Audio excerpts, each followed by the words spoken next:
My name is Farah, and I'll be your main host, caster, streamer today for this Lanesmash, brought to you by Planetside Battles. And today I am joined by none other than... Halo Spud of Hydra on Cobalt. Well... Two-time runner-up. Oh, I think my Planetside not working. Hello. Well, anyway, we're here. This is Lanesmash. Halo Spud, while I fix my Planetside, why don't you tell us what is Planetside and what is Lanesmash? So, Lanesmash, I'm going to take it that most people know what Planetside is who are watching this. It's a game where you can fight on a continent. All level. guys need to join this TeamSpeak. If you are... Lanesmash specifically is a 24 versus 24 combined arms format, where the winning team is the one that captures the most bases within the time allowed. But because the lanes are not symmetrical, we do two halves.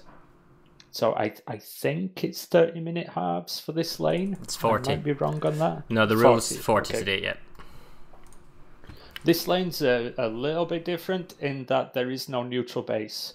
And if I had to predict, it's hard to, you can never say for sure, there's probabilities, but if I had to predict it, I'd say the first base cap is going to come a lot later than usual. It's going to be a real grindy fight to get one of these pushed through. But I think it should happen because they're both... and that's because there's no neutral base. So because there's no neutral base, it's straight up our bases versus your base, so you have to attack. Yep, so on a neutral base, you can't count the timer back. It only goes down. So somebody takes it. It's who's holding the point after 4 minutes have passed. Whereas this, you have to count the full 4 minutes through on the enemy base, and if they get the point back at any stage, you're losing time. What is going on? I think it just crashed. Well, while this is going on, I'm going to bring up the third monitor and we can talk about our rosters. So I've got it on my screen. Why don't you tell us about one RPC today and their roster while I try and get this Planetside to work? Yeah, they're a really good outfit, tons of experience, and C mains, I believe, although they're on Miller and I don't play there that often, but I've come across them lots over the years because they enter just about every competitive Planetside format. And they play well. They play very well as a team. They work together. They have good players, lots of experience, and they're playing the native faction. That would be New Conglomerate, the blue guys. Yeah, who I would say are a little OP in this, particularly because in this match we do have some gentlemen's agreements. In that no air-to-air lock-on missiles are allowed, but scat maxes are allowed. AI maxes are permitted, and that seems to me like a big plus for the NC. Well, so I'm going to show CoBe. Who are CoBe? Who's our Roman TR team?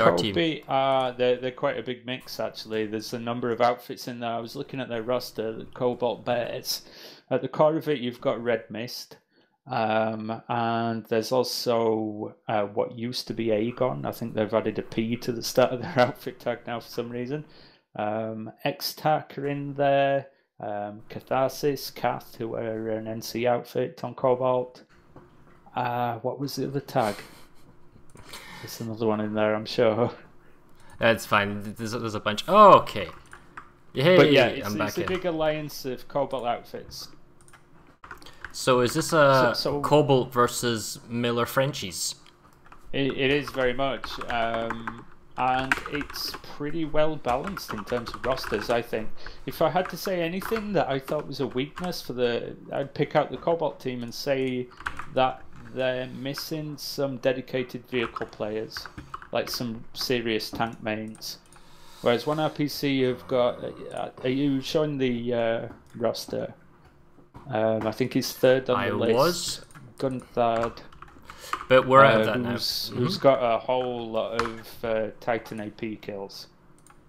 So just so now I'm back and I can actually talk about what's going on and show on the stream. This is Lanesmash, so we have control of the continent and the vast majority of it is out of limits. And we are fighting from Notam Station down to Ymir Biolab. And we're fighting through a lane, so it's basically you can't attack the lanes in the back until you've got the ones in the front. So the fighting will be from Geological Survey Camp into Frostal Overlook. There's no... I was going to say, isn't it an unfair advantage if the red team gets the tech plant? They get the tech plant because the NC get the warp gate for repulling MBTs. Oh, so basically the rule is that they can, the TR can pull MBTs from Eli Amp and then drive them to Ymir because it's about the same travel time as NC warp gate to knock.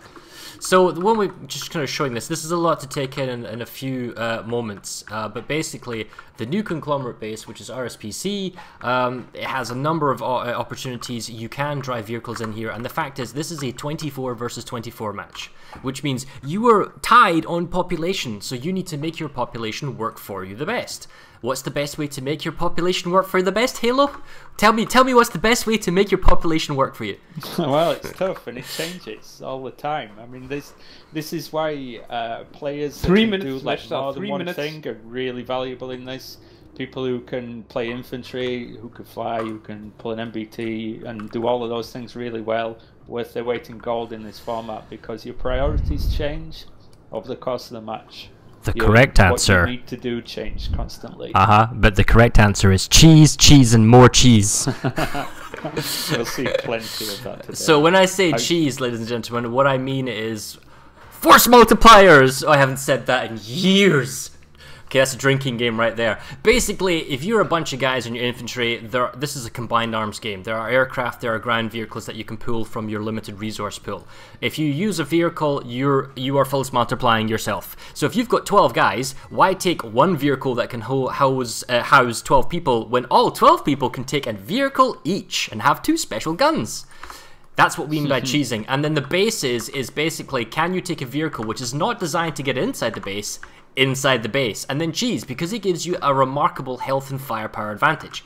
And I think we'll see this especially at the start, because, like I say, because there's no neutral base, it's going to be a real grindy fight. I think there's going to be a lot of vehicle clashes in between the two teams' bases on the front line, until one team starts to get resource starved, and then we'll see a grind through. If people are wondering what that is, you get a nanite income, which I can't see at the moment. Hold on, there we go. This nanite income is this little blue icon down here. This is what you use for consumables, vehicles, and the like. You pull them from vehicle paths, which is what we're looking at right now, and that's how you basically spawn your stuff. Resource starve means if you're taking attritional losses throughout the 40-minute game, you're less likely or less able to pull out stuff, and that's going to apply for the Air Force as well, because there are timers and resources. So that's part of it. The other fact is that large, heavy battle tanks are going to be harder to pull from the Warp Gate or for Eli Amp Station for the two factions. So we'll see a lot of light vehicles. 1 minute. That's a mixture of lightnings, sunders, proxy reps, and the air game is going to be important here. I mean, when you've got huge, they're all exposed points with lots of open ground. These bases, air to ground is going to be so powerful. And the thing is, when you want to attack a base, you need to bring the logistics up. You need to bring spawn options. You need to bring the ability to lock down a spawn room, and then you have to also prevent the base behind from pulling out fresh armor and then pushing back and forth. So this will be a really grindy tug of war. Assuming both teams are of equal skill, this is going to be quite interesting. Where are they starting from today, Halo? Are they starting from the main bases? Yes, 20 seconds. Home bases. So is it Ymir, Biolab, and Notamp? Yeah, I'm gonna have a look at the Notamp station. Yeah, here we go. Ymir at the moment. Hold on, I'm gonna get my clock ready. One thing I'm really looking forward to, I hope all the MBTs die. I hope both teams lose their MBTs. Because I want to see. Alright, 40 minutes, again. Here we go. We don't see them as much as we used to. We've got 2 Vanguards on the NC side, and we have basically all Reavers, and that is the opening fight. At the very beginning of the match, you basically get a free vehicle. So if you all go air. The same for the TR, to be honest. A whole lot of mosquitoes. fairly limited presence on the ground for now, which is probably the right thing to do. We got some divers on the cap. Really key. Yeah, we got some first divers on the geological survey camp's cap point. I don't think it's going to flip through unless he survived. But there's a larger air battle going on over the TR side. Huge. The NC have opened with the Liberator. That's pretty rare because the Lib is a nice juicy target, pretty easy to hit.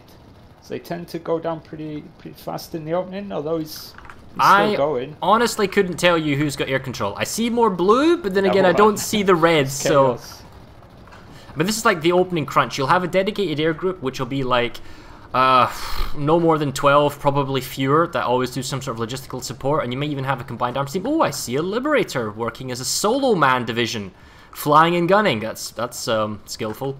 Well, now, while this is going on... This is weird, the air fight, though. See for me, it always used to be this way. I don't know if it changed with the combined arms patch the other year, but the Reaver is the aircraft you use to rush. It's a big brick of a thing. It's easy to hit. Can you go to geological for me? I think I just saw a TR Sunder set up and go stealth. But it doesn't matter. Yes, you did. All right, so now no, there's a non-stealth one deployed. So here's kind of how this works. Because the Frostfall Overlook is ticking, that means that the red team, the Terran Republic, basically Team CoBe, cannot attack geological survey camp. They need to save the capture point at Frostfall, which is this one capture point that we're looking at right now, and then it needs to go back to its 4-minute kind of timer, which means if they were to save it now, it still has about 1 minute and 40 seconds before it would be fully saved.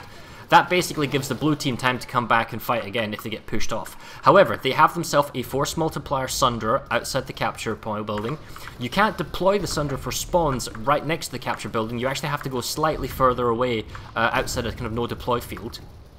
And while this is going on, the NC have got themselves set up basically on the roof, watching the building, and the Sunder basically there to provide fire support and possibly... Yeah, he's deployed right now. But the vehicle one thing pad... I haven't seen for the NC so far, though, is a shotgun max. So maybe they're just playing it cautious to start with, but a shotgun max in that room would be pretty damn powerful. Well, the vehicle pad hasn't been... Yeah, so here comes a multiplier Sunder. The vehicle pad hasn't been taken out and is not being camped, which is allowing the red team, that's CoBe, to come back into this and spawn, basically just muscle. Allows them to get up to the capture building, allows their infantry to come up. It's unlikely that they'll see 4 minutes through on this pull. Realistically, they may do, but it's probably a little unlikely. What they're trying to do is get time, because while the TR are counting down the point, they can't do anything else. They can't attack. So the it TR gets has them on the offensive. It gets the NC attacking. We have a little bit of NC Air Force. I don't see New Conglomerate Air Force. We see the Liberator is overhead pounding down the one spawn Sunder and anti-air. Now there's gentleman rules here. There's no air-to-air lock-ons, I believe. No hyenas, coyotes, or tomcats. So the spawn logistics, because there's no air force for the New Conglomerate, the spawn logistics right now have been taken out for the blue team, right? So basically RSPC don't have anywhere to spawn. They're relying on these blue beams, which are squad beacons, but they can only come down as infantry. They can't use heavy maxes, and they don't have the multiplier of vehicles at all either. Oh, crap. Yeah, they've lost their scat maxes there, but possibly a little cheaply. I think when they initially pushed and just dropped with infantry, I think that was the right idea, to be honest. Oh, what is going on with my observer camera? Big push. My observer camera is not letting me fly. I'm running away. I'm running away. Alright, observer camera, work for me here, bro. Well, it's not working. Oh, there we go. We're fine. Something. No, we're fine. It's just that it wasn't letting me take off from ground level. So while this is going on, basically the red team needs to leave behind some people to defend the capture point for at least for the next 1 minute and 30 seconds. They have one Sunder guard in the back. They've got a couple of infantry kind of watching the point. In terms of air battle, if I zoom out, I see red over the base. We have the formation of a vehicle convoy for the blue team forming up. And there are 2 prowlers in the hills north of Frostfall that could cut off those Sunderers. I don't know why they're just hanging in the hills, though. Yeah, we see them. Maybe they're just kind of... well, you'd think... Maybe they're kind of waiting to pounce or kind of intercept. Thing is, the base has still got 60 seconds to go through, so you can't abandon this. You have to stay here and watch. And we already see they're waiting, but the NC's coming back with another fighting force of vehicles. Oh man, they've even manned the turret too. So the NC have repulled. Oh, they've repulled their air force, so they're trying to get air superiority here as well, while they move in for the push. Yep, so we've got another major air battle going on. The winner of this is going to have a hell of a lot more resources than the loser. It's going to be quite a significant little exchange.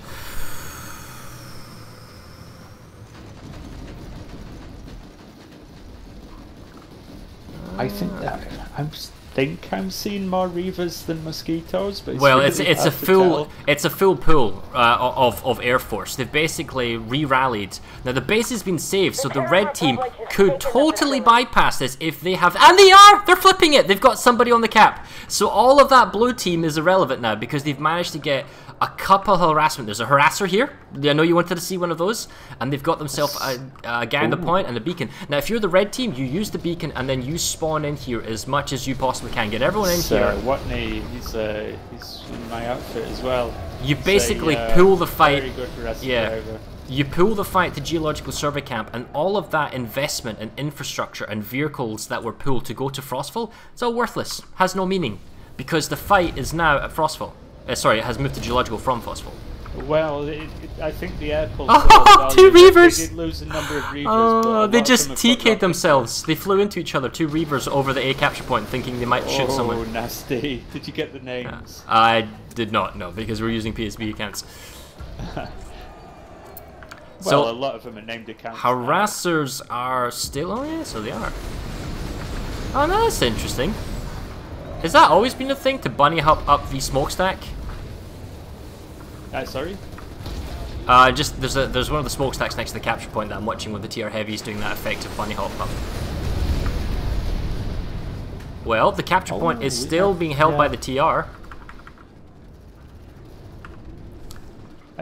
I don't know how they're holding that. There are no Reavers helping them out. There were rocket pod ESFs above. And the thing is, while this is going on, the TR Air Force that repulled is basically mopping up all the remaining assets and infrastructure vehicles that the NC's abandoned to go back to defend their previous base. So it's basically 2 seconds, 3 seconds away from grabbing the cap at Frostfall, but instead the TR gets it first at Geological. And they don't have infrastructure, they don't have vehicles, they don't have spawns, they just have men on the point.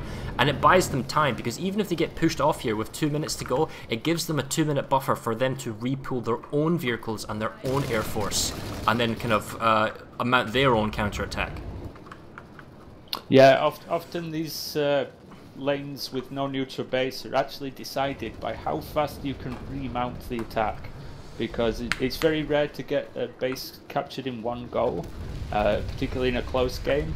So it's all about when you do get knocked off the point. There's a very high altitude air battle going on.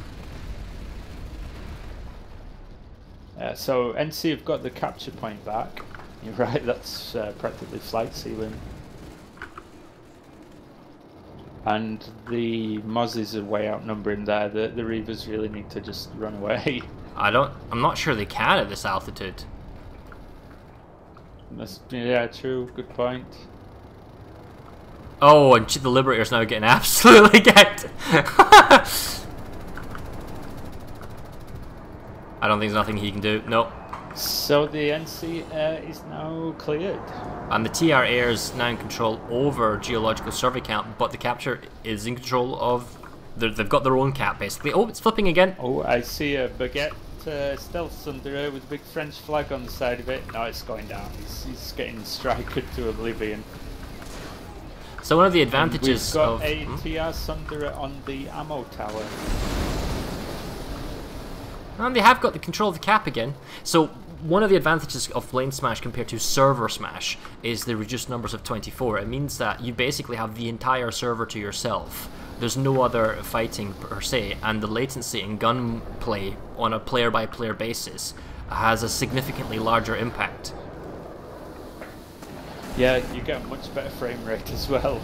hugely better. It's really nice. So we can see that the TR Air Force are actually camping the spawn room of the NC, and they're just being a nuisance, kind of soaking up any attacks. And see, the thing is, NC are trying to come out of their spawn room and push up to the capture point. So TR, although they don't have like multipliers, and since the Sunder's on the point, they just have basically infantry and people watching the cap, and they're halfway through the cap now. 2 minutes to go. So the TR have got some nice buses deployed. They've now mopped up. There were 2 NC Sunderers around the base that have both been cleaned up. Oh, so the NC fresh is vehicles restricted to the spawns at the moment. They got fresh vehicles from the previous base on the ice floe coming across the bridge. And that's the right thing to do, and they've made that call. Oh, but the double prowlers are locked down on the hillside, laying down. That's going to be tough. That's really going to prevent them getting to the TR Sunderers, or at least with any help left. It looked like the Lightning was using a Hesh gun though. Well, the thing is, at the end of the day, on differentiating them, but I think that was Hesh, so we can do some AI work. Yeah, but the more the TR have in the air, and then they have the the prowlers on the hillside, means they have fewer people on the ground, and even the NC Sundra is now getting picked off and spawned on the south side, so that didn't last very long. The thing is, what I'm trying to say is that, okay, NC Lightning on the cap using maybe a high explosive gun, and it looks like the infantry is able to get the point. And what I'm trying to say is, TR doesn't have infantry on the point. That's what I'm trying to say. They've got a lot of vehicles and aircraft flying around, but they have fewer infantry on the point, so the NC should be able to get it back. Yep. The TR need to push hard for the spawn camp, really. It's not going to be easy, though. Particularly, it's harder at this base, I think, than Frostfall because of the teleporter and the bridge. Well, the problem I think the non-conglomerate is suffering from is that the Terran Republic, that's basically CoBe's Air Force, is superior. There are 1, 2, 3, 4, 5, 6 ESFs for the TR, just going in. Some of them have actually switched out to Banshee nose guns as well, rather than air-to-air, which hasn't happened previously, I think. They've had air-to-air nose guns before, but now they've got air-to-ground. So we got another fresh set of Sundra pools coming in across the bridge, and these seem to be a mixture of one AA gun and like one sort of ground combat weapon. But the double Vanguards have now, sorry, Vanguards, my goodness, the double Prowlers, one of them at least has moved up to the ammo tower. And it's just that level of armor piercing is too much. And the thing is, you can't really expect to see a Vanguard come all the way from the Warp Gate or from Nottingham Station, because you have to deal with the Air Force, and the Air Force will just pick it off. I mean, the different main battle tanks for different factions all have different strengths, but in that position where that Prowler is by the ammo tower, you wouldn't want anything but a Prowler. I mean, if your job is just mince Sunderers, stop them getting up here, that is just the perfect spot for a Prowler. Yep. I think there is a small silver lining here. Even though the New Conglomerate, you know, the RSPC, are being suppressed by the Terran Republic Air Force, it means they have more people on the ground. And oh, I gotta stop falling out of the observer camera, man.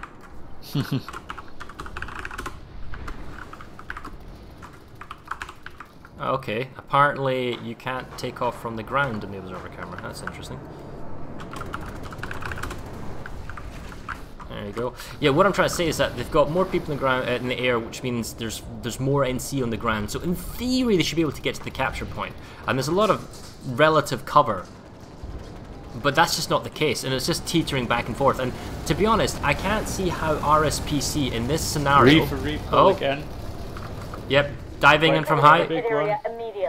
So they're trying to wrest air control back. If they can get air control back, it means they got base control back, though, because that's essentially what's keeping the Terran Republic here. They didn't get the rush right, so they lost, I think, 2 on the initial push, which isn't ideal. They were like 1 or 2 way ahead of the others. I think it's close. They're doing damage, though. Yeah, I mean, you just need to force the TR wipe. And the problem is resources start coming into play, because the TR will have had their vehicles for so long that they will have regenerated their resources, whereas the NC are constantly pulling when they get the chance. However, this is being enough of a distraction, even if it's like a stalemate. While this is ongoing, and I think it's still roughly 50-50, the actual capture point is TR held, but infantry only. So the NC should be able to kind of surround it and push back, but still, it's 80 seconds I'm to seeing go. the names on that point though, and there's some really good infantry players locking that down. I mean, 1RPC have also got some great players, but you need them in the right place. Oh, they're pushing in from the flank though, from underneath the bridge, 1RPC, and clearing. Yeah, so that was good. The TR infantry were kind of tunnel visioned, looking at the spawn room, and they got flanked. Now, is that a wipe? No, because is there a spawn sunder? Not clean wipe. Is there a spawn sunder from the TR, or is it only beacons? Yeah. No, there's a deployed sunder. Okay, we don't. Ah, there it is. Yeah, we just saw it, along with the Prowler defending it. So that's what needs to be taken care of. If the Air Force for the NC, no, it doesn't look like it's controlled. Those are mosquitoes. Is that a Mercy Max? Yes, it is. So we got, TR Air Force is coming back. So the NC Air Force got wiped, and the TR's back. We got 2 anti-infantry Terran Maxes. So that's basically what you use the Sunder from. Beacons allow you to drop as infantry, but the actual deployed Sunders allow you to use Maxes, and Maxes are just... yeah, well, they're powerful. You don't want to meet them around a corner. Especially when you use an engineer. It's like a proxy repair. But, while all this is going on, NC are just ticking that time down. It's getting safer and safer every second that passes. Do they have someone at the next base? If I check the map, yeah, there is at least one person at Frostfall Fall. Is there like one guy on the point? Yeah, so we got 2 Terran players, light assault and an infiltrator. The infiltrator is probably Bashar. Is the infiltrator just got wrecked? Oh, and here's the bullet spam max. Wow, there's a lot of maxes. They've gone ham with the maxes now. Well, they have the resources to do it, and resources can be used for vehicle pulls, but they can also use for max pulls. And in this instance, they're using the anti-infantry. There is a pounder max too, so they're ready for the counter max pull. I like that. I don't like having to switch to an anti-max setup after you've got the problem. Do it before. Oh, I see a Reaver. Is he alone? Looks like he's alone over their own base. No, there's just no air presence right now for the new conglomerate. Yeah, well, they're pushed right the way back. The TR air is hovering around not amp stations, so I mean, if you pull, you're going to pull into the line of fire of 3 or 4 mosquitoes. Oh, but the NC are on the roof. They've captured the building. They've pushed the Maxes back. The lightning. Oh, that's why the lightning is now here. Looks like he sees. I think the Sunder's gone. The Prowler can't really do much, and I think the NC's cleared off the Terran Republic spawn. Now, all the beacons are gone, and that's basically going to stop the logistics of the TR coming back in. And this should give them the 2 minutes to fully save the base now. So there was a match in the last season.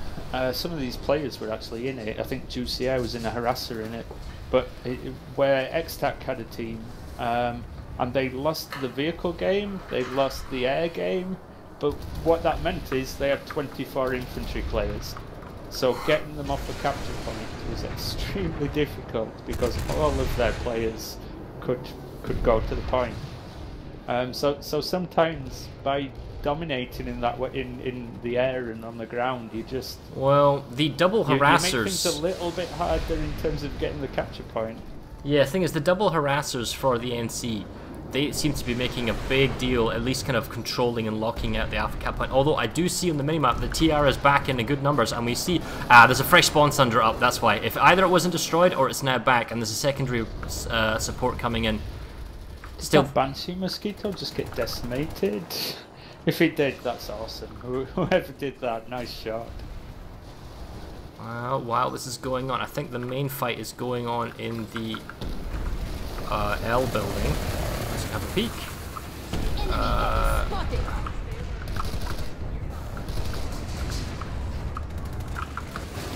Oh, it's a pistol duel. Heavy assault versus medic. Always going for the bail and kill the Sunderer. No, it's a shield burst. Oh, but is he dropping stuff? No, he's outdone. Ah, it's a shame. Some 4 flash attempts. Oh, Still 60 seconds on the cap. Oh wait, nope. TR's not back on the cap point. Oh, there we go.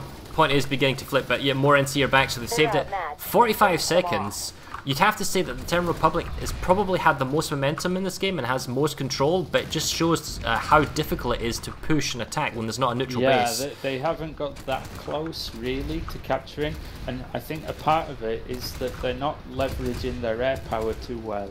So, well, they don't have any. They've held air dominance for a while. I mean, I don't know where the hell they are now, but for a lot of the time, those ESFs were just hovering around the amp station and not really contributing any value. Well, the double harassers got rid of the spawn sunder outside the base.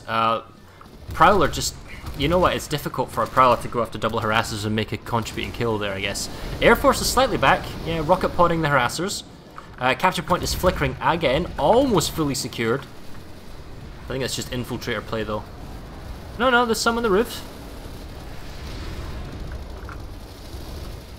Oh, it's like 16 seconds until fully saved. The Terra. Oh, the TR's back. They got double Sunders on the capture point now. Double Cobalt blockade buses. This is brutal. Although one of them's Basilisk, that's not as good, but still, 2 buses on point is 2 spawn points right on the capture point as well. While this is going on, the TR does have the presence of mind. They did have an infiltrator. They did have 2 people, I believe, at the previous base. And now that they've realised they've got the capture point back and got the Sunders, they're pulling those people over. So they were prepared on the previous cap just to make sure there couldn't be like a reverse flip. Now this is what we should have seen earlier. We've got Banshee firing at anybody that dares step out the spawn room. They're going for the full spawn lock with cheese, and that's, I mean, you see it on live all the time. That's how to capture this base. Where did the double Sunders go? Or are they just kind of running around under the bridge? They took a lot of rocket fire around the spawn area in front of it, so yeah, I think they sort of backed out of that. Oh, one of them's deployed, the Basilisk one. Yep, we see that. So he's now deployed.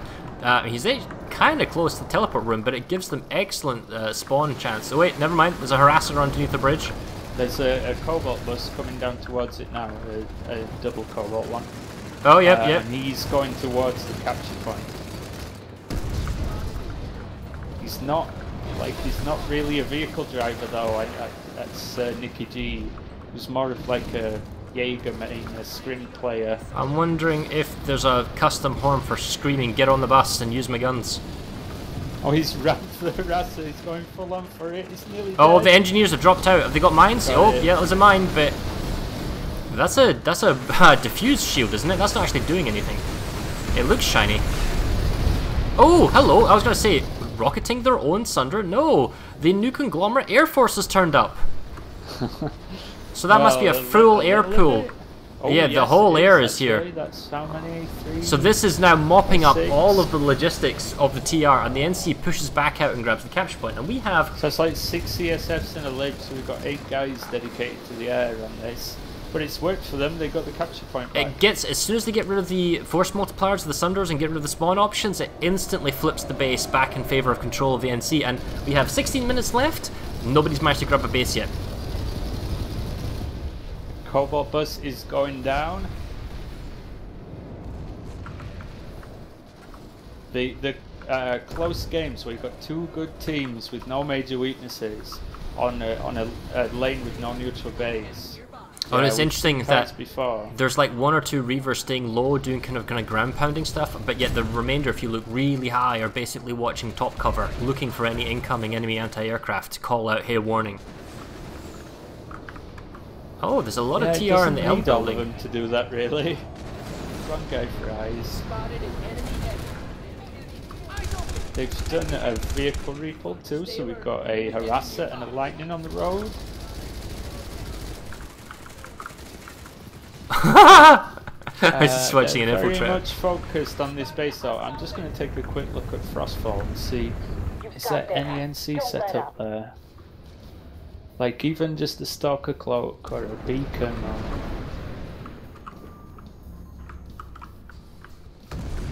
Oh, the TR's in the L building, but they don't have a lot of... Oh, there we go. think the last of the TR's now been cleared up. This base is now going to go fully secured for the first time in like 10 plus minutes. I can't find them, but if you look at the map, oh, it's just changed. There was like one NC in Frostfall Overlook. Maybe it was the referee or something. Well, they need to keep at least some people behind. This is the NC, the RSPC. They need to keep some people to defend Geological Survey while they try and mount a counterattack now on Frostfall. The base is going to be saved in 3 seconds. I don't see any TR here to kind of harass it. They've got 4 or 5 people defending it. There we go. So that's a full save. Air Force is pushing up to Frostfall. I don't see any Air Force for the TR, although, no, hang on a second. There's a Mosquito. Possibly they're going to be coming in from the Biolab because you're much closer now to the TR's air spawn. Also, lots of anti-air and rockets coming out of the base with the turret and everything. It's going to take like a concentrated vehicle push here, but the problem is if you concentrate a vehicle push and then you move up to Frostfall, you need to be careful that you don't get backtacked again, which is exactly what just happened. Well, the TR, I don't fully understand why, but they've tied up a lot of their vehicles inside the base at Frostfall. Like they're setting up a defense. Well, maybe they're thinking we'll do a defense, we'll kill off the vehicles that come in. Yeah, but the thing is, maybe you're thinking, well, they're going to push, so we need to pull vehicles, so let's group up, kill the logistics that spawns the vehicles of the NC as they come, and then once we've wiped them once, then we can counterattack, rather than fighting in the open air. Yeah, okay, I mean, maybe it's worth a try. I would have tried to get on the offensive as quickly as possible, because time is... There's still enough left for sure, but it's ticking away. Now we got 13 minutes left. It takes 4 minutes to capture a base. NC are still trying to apply pressure. There is no TR population currently at Geological Survey Camp, so it's all on Frostfall Overlook. Thing is, coming in piecemeal, one vehicle at a time. I mean, some of their population is way off in the hills. So these Ranger harassers, yes they are. So the TR have gone with anti-air harassers, which are actually doing a job. They're keeping the NC out all the way for sure, and they're helping out the Mosquitoes. Alright, well the NC does get at least one Sunder set up. They know where it is, and it's extremely exposed to... There's a TR Sunder just around the corner! I was like, guys, over there, watch out, behind you. There's a bulldog on the back of it. They could just get on the bulldog and oh, there's a snowman! There's a snowman! Is it a gold one? No, I got a snowman kill though. Oh, nice. I think I saw you. As I don't get shot, hopefully. Oh, and so NC is shooting that TR Sunder. Nobody has spawned on it. I'm actually going to get rid of the TR one, yeah. They could have killed the NC one really quickly, but yeah, it's going to go down. One more shot, one more rocket. Well, the NC's now pushing up. They got maxes, they got infantry, they're pulling in another Sunder, another lightning coming across. While all this is going on, there is actually a singular TR at Geological. Is there a defender? Yes, there are defenders. There are at least 3 defenders with motion tracking currently at Alpha on Geological. So it would take more than just a lone wolf to kind of flip the capture point and prevent any fighting happening at Frostfall.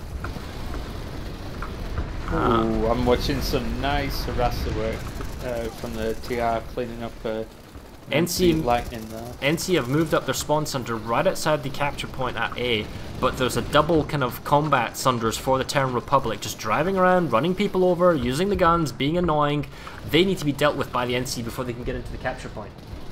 They're playing it very cagey. I think that the TR have got a tactic here that is we'll win the second round. I think they reckon it's easier coming from Northampt than it is from Emir, and that they'll have a better shot at capturing Frostfall, so they're playing kind of defensive.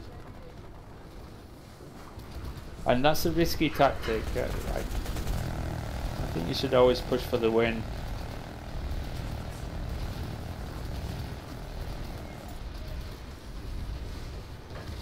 Got a Vulcan harasser on the deployed NC Sunder now. It's been attacked by the only harasser though. Oh, but the engineer's coming in. Oh, he's running for it. No, he's down. No, he's down. Okay. They protected yeah, it. but they know where it is, and it's exposed on the road. But that's not the only Sunder. There is actually a deployed Sunder right next to the vehicle turret. 10 minutes remaining. 10 minutes.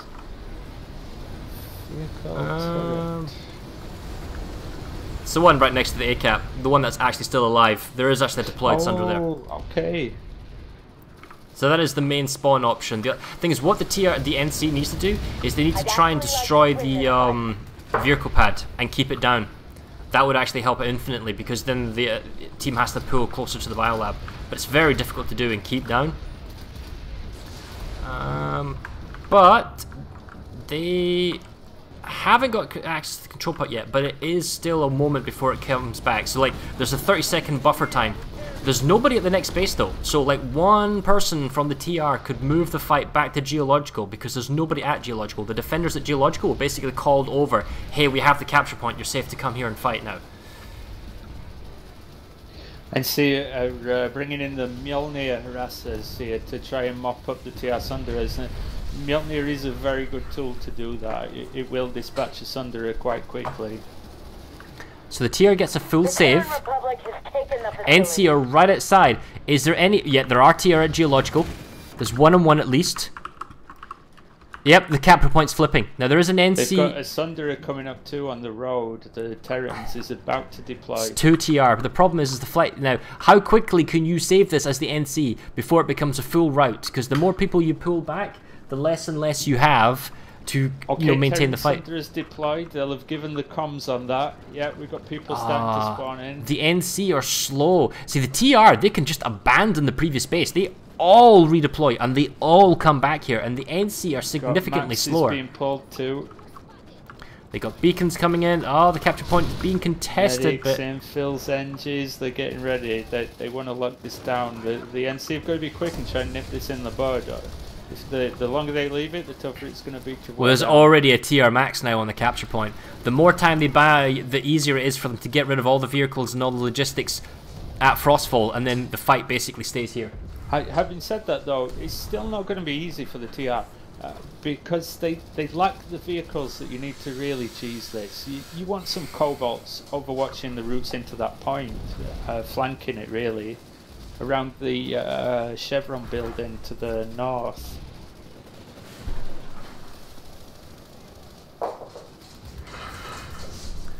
Oh, the harasser from the NC is getting routes. The spawn Sunder from the TR is under attack. Wait, nope. There's a heavy on him. He has to back off. They know where it is though. They know where the spawn Sunder is. But you know what? Too much time has progressed now. So everything will have left Frostfall, and now the fight kind of yaws back here. And it's just There's those 1-2 person plays. Another battle actually, quite a large one. Pretty even. It's a little smaller than the. It's a bit of a standoff. It's like 4v4. Oh no, they're diving in. The mosquitoes are going in.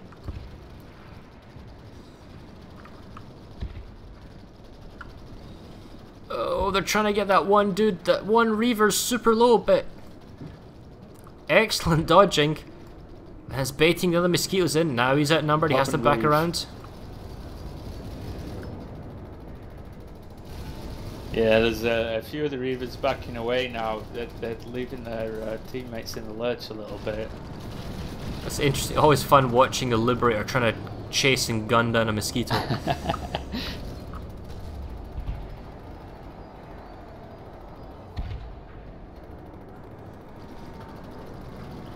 He so wants to tank bust an ESF, but good luck with that.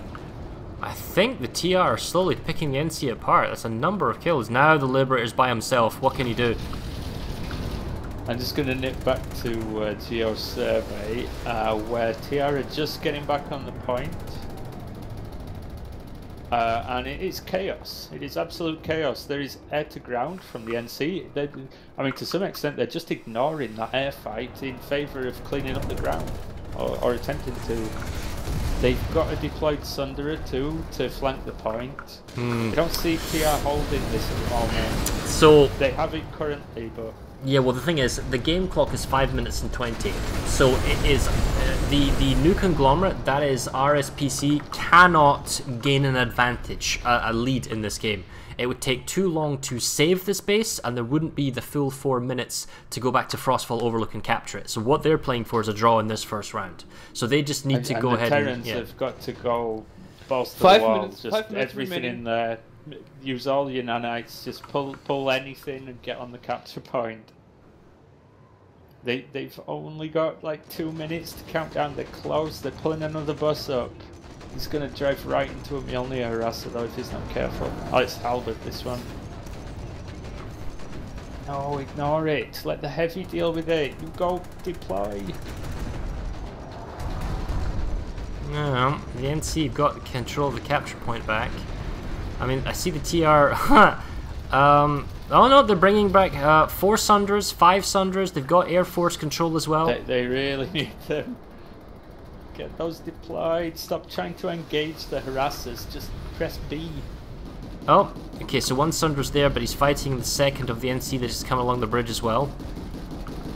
There's still enough time for the cap to go through. It's getting close though. But another minute and a half, close. And then it won't go through.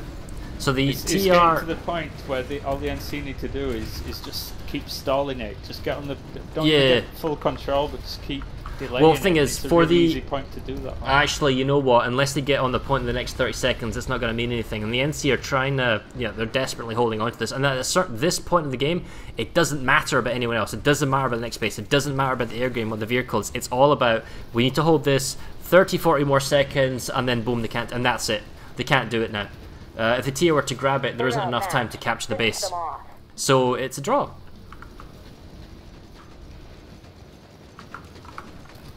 We really should have added a rule after last season in particular, where if the scores are even and if an attacking team holds the point on the base being contested, then the timer continues 3 minutes until they lose the point. I like how the ref is like 3 minutes already, 3 minutes, and I'm like, mate, it doesn't matter. It's like it doesn't matter. They can't capture the base in 3 minutes. 3 minutes and 10 on the timer. Well, yeah, because he's slightly off. Yeah. But it's a very difficult base to cap. But now they're flipping from other directions, we'll see if it makes any difference. I honestly feel that Geological Survey Camp is a harder base to capture than, say, Frostfall. Frostfall, I think so too. Doesn't have like the spawn room and the bridge overlook and the double building look down, and I feel that the Terran Republic has played stronger. So when the Terran Republic flips, and that's what's going to happen in this 15-minute interlude now as this half ends, there'll be another half. I think the TR from CoBe are probably going to be dominant here because they're going to be attacking Frostfall and they don't have to deal with all the disadvantaged elements of buildings and overhangs that the NC has as a natural defender's advantage. Yeah, definitely. I think they know that too. 2 minutes, judging by how defensively they played much of this round. But what they've done here at the end, they're playing much more aggressively and pushing through the point and playing more confidently, taking kills. They should have done that from the start. None of this cagey trying to work corner stuff. I mean, they're fighting for the cap, and the thing is, at this point, I wouldn't use any consumables. You need to save your mineral, your nanite count. There was a point years ago, really. Oh, dude, you see the Sunder with its tail on the cap. But point holds don't work. Everybody used to do point holds and think that they were the teamwork, high quality way of capturing bases. They don't work. You hold forward of the point. Then you've got to fall back. It's spawn suppression. You have to spawn suppress and then multiply as close as you can. 1 minute.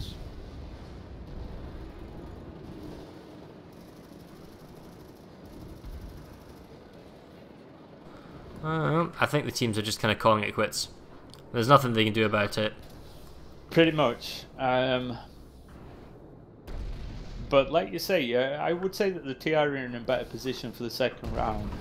It's going to be tough for them to get a base capture. Well, the NC had their moments. Like, twice they attacked Frostfall Overlook, and then they had a large armor push, especially at the beginning. They had a large push, but twice the TR pipped them to the post. Both bases were fully saved, and it was the TR, in this instance, that made it to Geological first, and then heavily just shifted. It just took the whole wind out of the sails of the NC attack.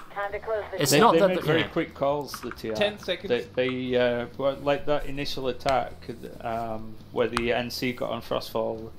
I think they got on it first. 3, 2, 1. They really nipped that in the bud. Alright. Well, so what's going to happen now is that the devs are going to, well, I say devs, I mean the admins are going to flip the map. The next round starts in 50 minutes. The next round starts in 50 minutes. Alright, so I will do a 10-minute countdown. Boom. So while that's going on, we can have a, what's that? Yeah, so it's basically 5 minutes, 5 to the hour. When I admin these competitions, honestly, it was a real push to get everything sorted and the whole map flipped around in 15 minutes. Yeah, so what's going to happen now is the local admin that's from the admin account, they're going to basically flip everything here. So what was blue will be, yeah, it's already happening. It's just basically going to reverse everything around. And then the teams will get ready, they'll take a breather. The 15 minutes will allow them to regenerate their nanite count so they can start as fresh. And then because we don't have symmetrical maps, they're all asymmetrical, we essentially take turns. You attack from one side, then I attack from one side in a 40-minute thing. And then every base you take is essentially like a point. So because neither team took a point, this is going to come down to like a very, very tense decider here. It's going to go down to the base. And honestly, I think the TR are going to do it. If they manage to get themselves embedded on Frostfall, Frostfall is a very, very difficult base for the defenders to defend effectively. Like, if we have a look at the attacker's point of view at the capture building, once you're set up with multiple vehicles around on the A point, which is easy kind of relative to do, you also have the double building that lets you have the roof control on the spawn. The teleport room only actually is by the vehicle pad, so you don't have like multiple exit points. You know, flanking, different flanking, and the only way you can bring vehicles is from your biolab through to flank from behind, and the deployed options are right next to the spawn building as well, so you're much closer in terms of running. So if you've got air control as well and you've got good vehicle setup, it's going to be a suicidal infantry rush across no man's land for the defenders. Yeah, it's one of those horrible bases that has a road in between the spawn and the capture point.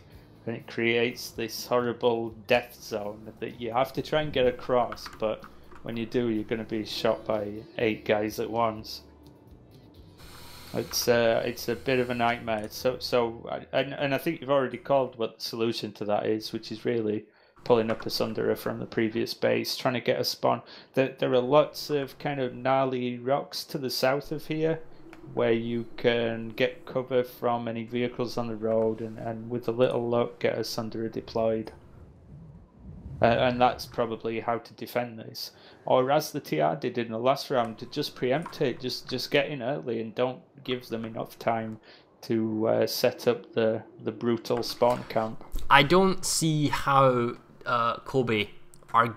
Sorry, I don't see how RSPC are going to be able to... take Geological Survey Camp. I think that's just an ask too much. They do get air control, and they did have vehicle control, but it's such a difficult base to lock down that it's either going to go to like a tiebreaker draw, or hello. Oh dear, not a tiebreaker.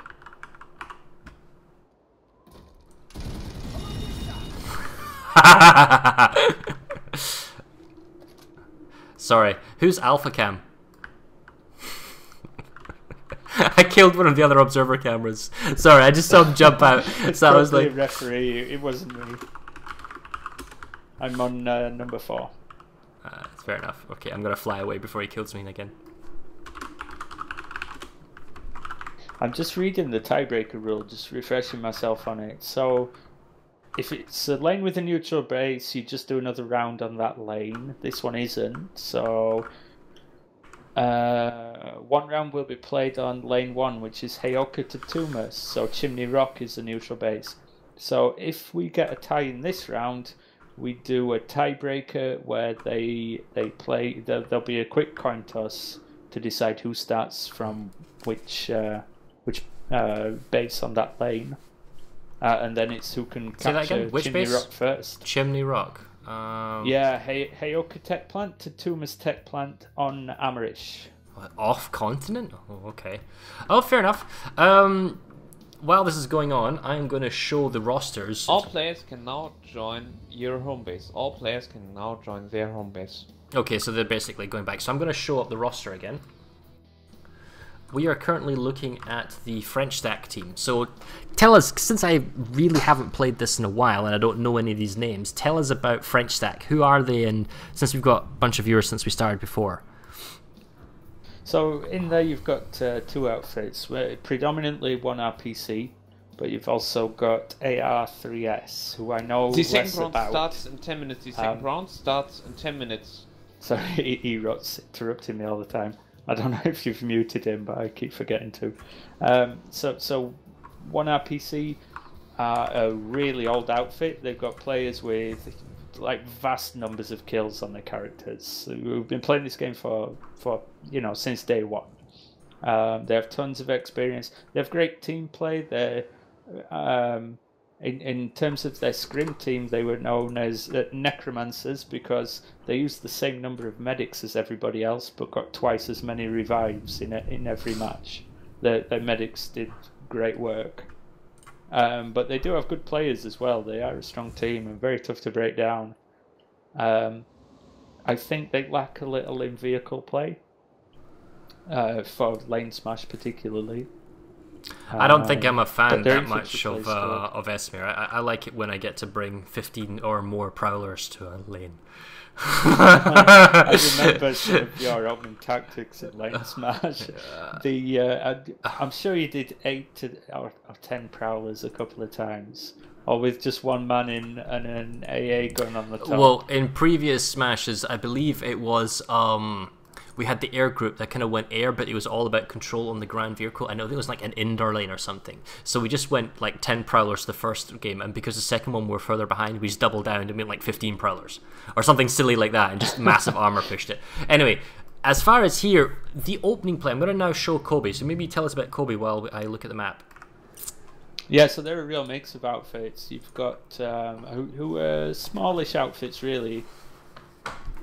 Is there more or less cohesion with CoBe? Like most of the French team is one RPC. They got loads of players in it. It's not the same with Cobalt Bears, CoBe. And yet the Cobalt Bears are playing better, it feels. Yeah, and they've been practicing for this quite a bit, and they've all been in previous competitions too. I don't think one RPC entered the previous tournaments. I think they were more like a scrim team back then. I might be wrong on that. It's a long time ago now. But Red Mist beat Mercenaries, MCY, in the final of was it the first one or the second one? Must have been the first one. So they actually won a season of this. Now they're not really the same outfit now. They play the game a little less. Some of their players have moved on, but they've still got a strong core to their team. I thought Mercenaries played... Oh wait, no, that's before Lanesmash. That was something else, wasn't it? When did Mercenaries play Innie in a final? What was that? Oh, wow. That's like, what, 5 years ago now or something? Is that Com Clash or something there like that? You go, that's what it was. It was Com Clash. I am old and getting confused. I need to retire. Testing my memory. Alright. So the one area that I didn't think was actually that strong looking at the roster was their air. They don't have anybody that strikes me as like a top tier MBT driver, but I don't think that matters much on this lane. So what do you do now? Like if you are, tank line. You've got 24 people, right? And you are the Terran Republic, so you are Team CoBe, okay, from Cobalt. How are you attacking Frostfall? Are you just going strong air, get air control, do a fast drop on Frostfall Overlook, just so you can flip the point, and then you bring up vehicles later? I mean, like, what's your game plan here? Well, the difficult thing here is it takes a hell of a lot longer to pull a tank, not a lightning, a real tank, on this map if you don't do it before the start of the round. So that you can pre-pull an MBT and drive it to the home base, and then just start as normal. But if you have to pull one mid-game, it's a long drive. 3 minutes out. Yeah, I mean, how long did those double prowlers survive? They were there for a huge amount, if not most of the game, in the first round. Yeah, which is why I'm thinking maybe one of the teams will tweak the number of MBTs they pre-pull. So if I was the NC, for example, I would think about the difficulty they had in getting Sunderers to survive because of those 2 prowlers, and maybe pull a 3rd Vanguard. Really? Before the start. So that might be an option, then, or even CoBe could preempt that. Could say that's a logical thing to do. So we'll pull 3. If I am RSPC, it depends if you've got the players. There's no point going for a hypothetical scenario was if you don't have the people to do the role, is what I'm trying to say. So it'd be nice to have a really good Vanguard player, but if he's not got the aim and he doesn't know how to use the vehicle, then there's no point. You do have the advantage from Frostfall going into Geological in that you have the high ground, and you know that way you can dismember the enemy team if they jump at you.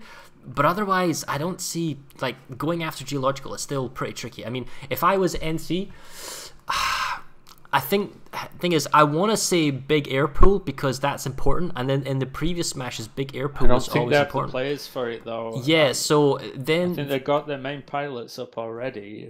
I don't. So see where all right, the here's a thought. From. Here's a thought, right? So you have somebody that goes to Frostfall and they need to defend the Frostfall. Do you just mega armor pool? Do you just every man has a Sunderer, maybe a lightning, or maybe it's a Vanguard like for an armor thing, and then because you have Sunderers, you have one anti-air gun and you've got one standard gun, and maybe you have your basic Air Force, and the basic Air Force flies mid-level, has the basically the AA and their air group working together, and then you basically convoy train to Geological Survey. You're going to have fewer units in the air, but you're going to have more force multipliers and mechanical forces going to Geological. The issue is, can you get to the Geological cap before they get to the Frostfall one? Because if you get embedded... They have set that up. So in the first half of that match, every NC Sunderer had a Cobalt on the front and a Ranger on the back. So they set up to have one gunner who can switch between an anti-infantry gun and an anti-air gun. And then all their ESFs flew at the flight ceiling, where a Ranger can't even hit anything. It's useless. Yeah, well, yeah. So they just need to rethink that. If they're going to supplement their Air Force with anti-aircraft guns, which is a great idea, fly low. That you have to. I mean that's basically it. If you have a hard look at yourself just before we start the next round and you realise their air is better, we can overwhelm them and catch them off guard, but their air is better. Well, 3 minutes to the second round. 3 minutes. You can fly low and you can use your armored convoy, and that's how I would go about it. I would probably armor convoy to Geological. If I'm NC, taking Geological is going to be difficult. I may decide, you know what, I'm never going to get Geological, but if I can keep the fighting at Geological, I won't lose Frostfall, and then I can take it to a tiebreaker, and that's when I have my chance. Yeah. Whereas the TR, if I'm it's anybody's game in a tiebreaker. And the TR, go with your air group. Your air group's better. Go massive air force, dominate them. There were many instances where the TR group was in the base without multipliers, without vehicles, without Sunderers, and just infantry fighting out. So do that again. Have your ESFs, have one that flies to Frostfall quickly, try and flip the point. Get air control. If you can get air control and you can get a guy on the point at Frostfall, it doesn't matter if the NC moves a massive armor column, because A, you either slowly chip it apart one unit at a time, or B, you focus all your air force at Frostfall regardless because you got the cap point. So all that armor is useless.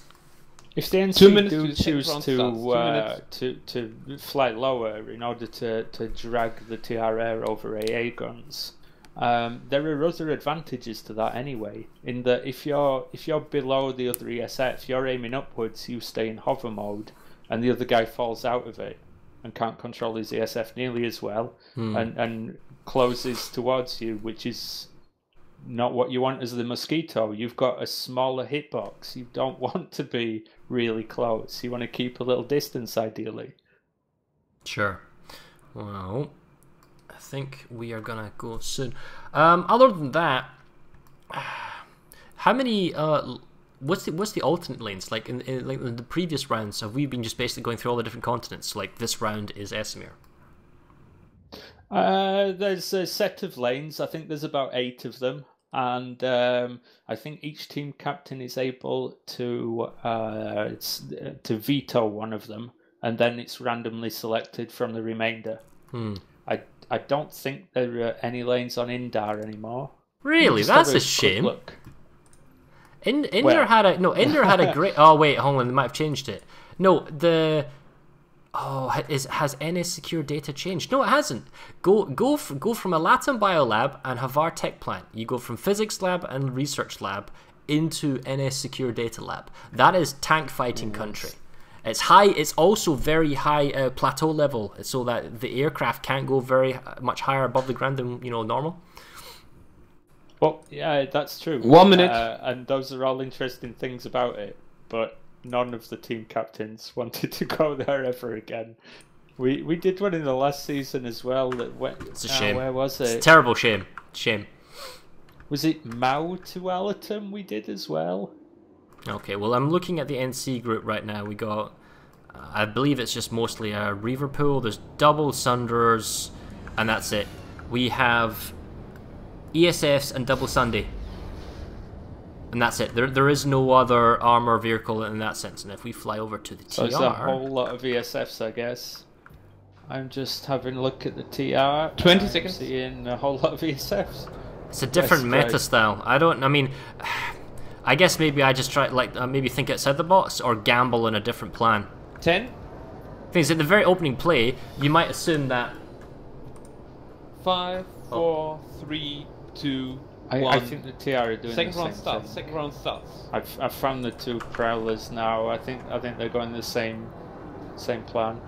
Yeah, I mean, if it was me, then I would gamble on the fact that the entire ESF pool that the enemy team you know is going to do is probably all anti-air. And if they are indeed all anti-air, you can count on that. Oh, double Reaver we pool. got Bayless. They went for a real Reaver rush. Full speed, double... you've got ground pounding going on. If they can grab that, I'll be capped. They got a beacon down. One guy's alive. One guy's still alive. No, he's dead. He's dead. And the ESF lands, kills the beacon, and he is flipping the point back. So I don't think the TR will get it. It's an open point. It's just not going to work. I mean, it got spotted and slaughtered really fast. That's one heck of an air battle in the top. So it's that same crunch. This reminds me of older metas where it's just basically... One guy got on the drop pod. No, he's dead. Yeah, they've mopped it up. The NC are doing a reasonable job in the high ground. Lower down. I think actually the NC has this. I mean, I don't really see that many mosquitoes because I'm the wrong faction. But it looks like there's more Reavers. I'd say there's more Reavers, yeah, I'd agree with that. I think a few of the Reavers got caught up by that drop on Geological Server. TR Sunder just met two NC Sunders. Oh, there's also two anti-air. He's got a mixture of guns, and they're chasing the TR Sunder. He's still running with the lib. What gun is he using? Has he got a shredder? While this is going on, NC's got a harasser on the point. They've got themselves a defensive Sunder. The TR is on the capture point at Frostfall, though. I don't see how they can hold this, though. I think some TR pilots have re-pulled now. The numbers are looking more level. But that fight is going to go on for a little time. One heavy, one light assault, watching the doors. Oh, you gotta watch your back, bro. NC are going in piecemeal. Landed on the roof of the capture point above the TR. And that's it, NC pushes on the cap point. Now while this is going on, okay, so Sunder is on the deploy point on the back. There's the deployed TR Sunder on the single building and the secondary one on the lower ground. Air Force is very much in NC's favor, but is this all anti-air gunnery, or do they have some ground attack? I mean, I think they're only down to a squad or less, and see the TR is now pulling in more Sunders. Supplement. Okay, so the NCs, they found the spawn NC vehicles, though. They've got AV harassers, two of them, which are doing good work. They do have a couple of Sunders floating around as well.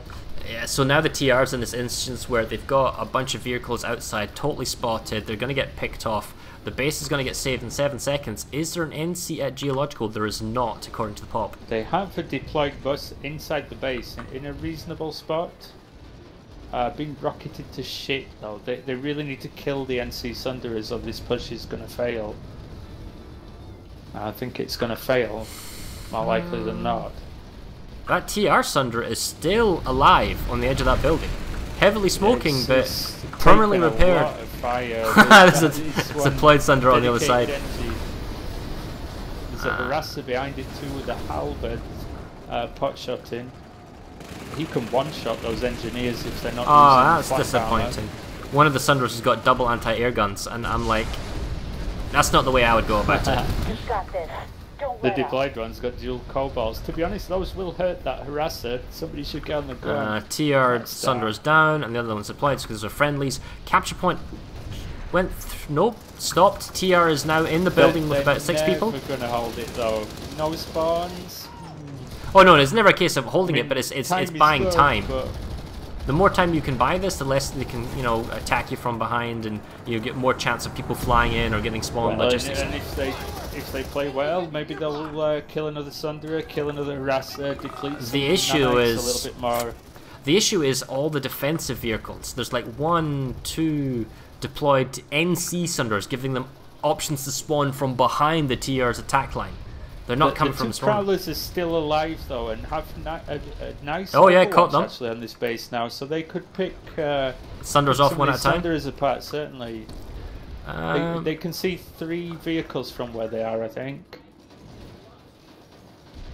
Well, the capture point, they've gotten a minute out of it. NC infantry push didn't get anywhere. They will need to get into that building eventually, and the Prowlers up topside are now picking up the Sunderer that spawned on the west. Air Force wise, well, there's an air presence over top. Those TR on the point are doing a great job. That's well played. With no maxes too, that's good. Actually, we have a TR Air Force presence right now. They've just come over from the biolab. I wonder if they were camping the air spawns on the biolab. Scatmax though. Scatmax walks into the room and just deletes them. Goodbye, Terrans. That would be this guy right here with these friendly shotguns. Who wants to love you? I'm an engineer. Have some fair and balanced right in the face. Well, that is a point save. It's not a base save yet for the next 60 seconds.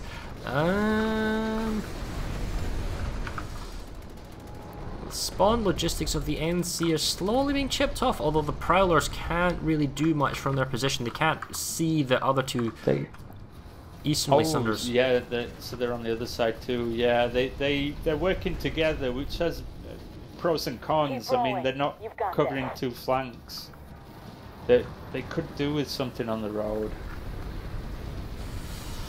Well, they've done a good job in killing 2 or 3 vehicles. Oh no! Again, the TR are back.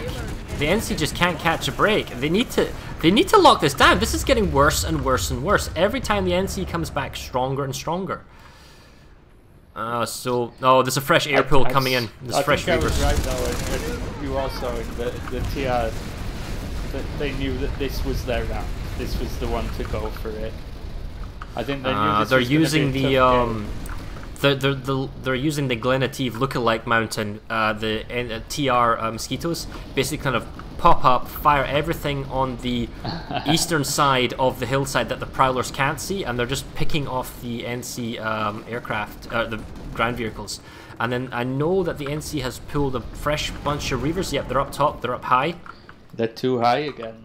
Well, I think they're working their way down, but the thing is, even if they pick off the air vehicles here, they're not really contributing. The airfight isn't working. Either team is doing much on the actual capture point. So an overcommitment on an air pool, when it looks like a lot of air units here, means that the capture point is just going to keep on ticking for the TR. Yeah, I mean, the Terrans are quite comfortable occupying the roof of the triple stack. Oh, there's double maxes. Point. Double maxes and an engineer on the capture point. We can still win this. Well, the air battle is going on. 2 minutes until base capture. They've got strikers. The TR heavy assault's all equipped with anti-air rockets. Thing is, the TR anti-air, this is Team Red, wasn't actually pounding the cap that much. It was the vehicles that were being the nuisance, and then the infantry in the capture point. So at a certain point, the NC, okay, see, there's NC, they've got some maxes on the ground, they've got themselves beacons, they've got themselves control of the double building. The spawn option for the TR was destroyed. The other Sunderer is, well, he's kind of blocking the door. I guess he's being a kind of a multiplier for the time being. NC Sunderer is going to go down. Maybe? No, it's burning? Probably? Air-wise, looks like the NC have limited air control. They don't have that many aircraft left over. Yeah, NC Sunderer down again. 60 seconds though. 60 seconds. They are increasingly restricted to the point. They're now too late to repull from the previous base. They won't get here fast enough. Right, and even if... Yeah, but the thing is, even if, right, the TR get... This is like a seesaw action. I don't know what he was doing. That's a beacon. Oh, okay, TR beacon up. Even if they get pushed off, they've now bought themselves from an unlikely 10 seconds to a 3-minute buffer window. They can now re-attack in force, organized, and then if they can get back here at the end of that 3-minute timer before it runs out, properly set up, properly get vehicles, because they've cleared off all the NC vehicles, then they can take it. You know, I'm not seeing the Prowlers anymore. I didn't see them die, but I think they must have. I would, if I had to guess, I'd say the Liberator probably got them. Fresh mosquitoes. They're picking off the last of the. This must be like the basic air pool coming back. So the wounded NC air group, they're now being mopped up by the TR mosquitoes.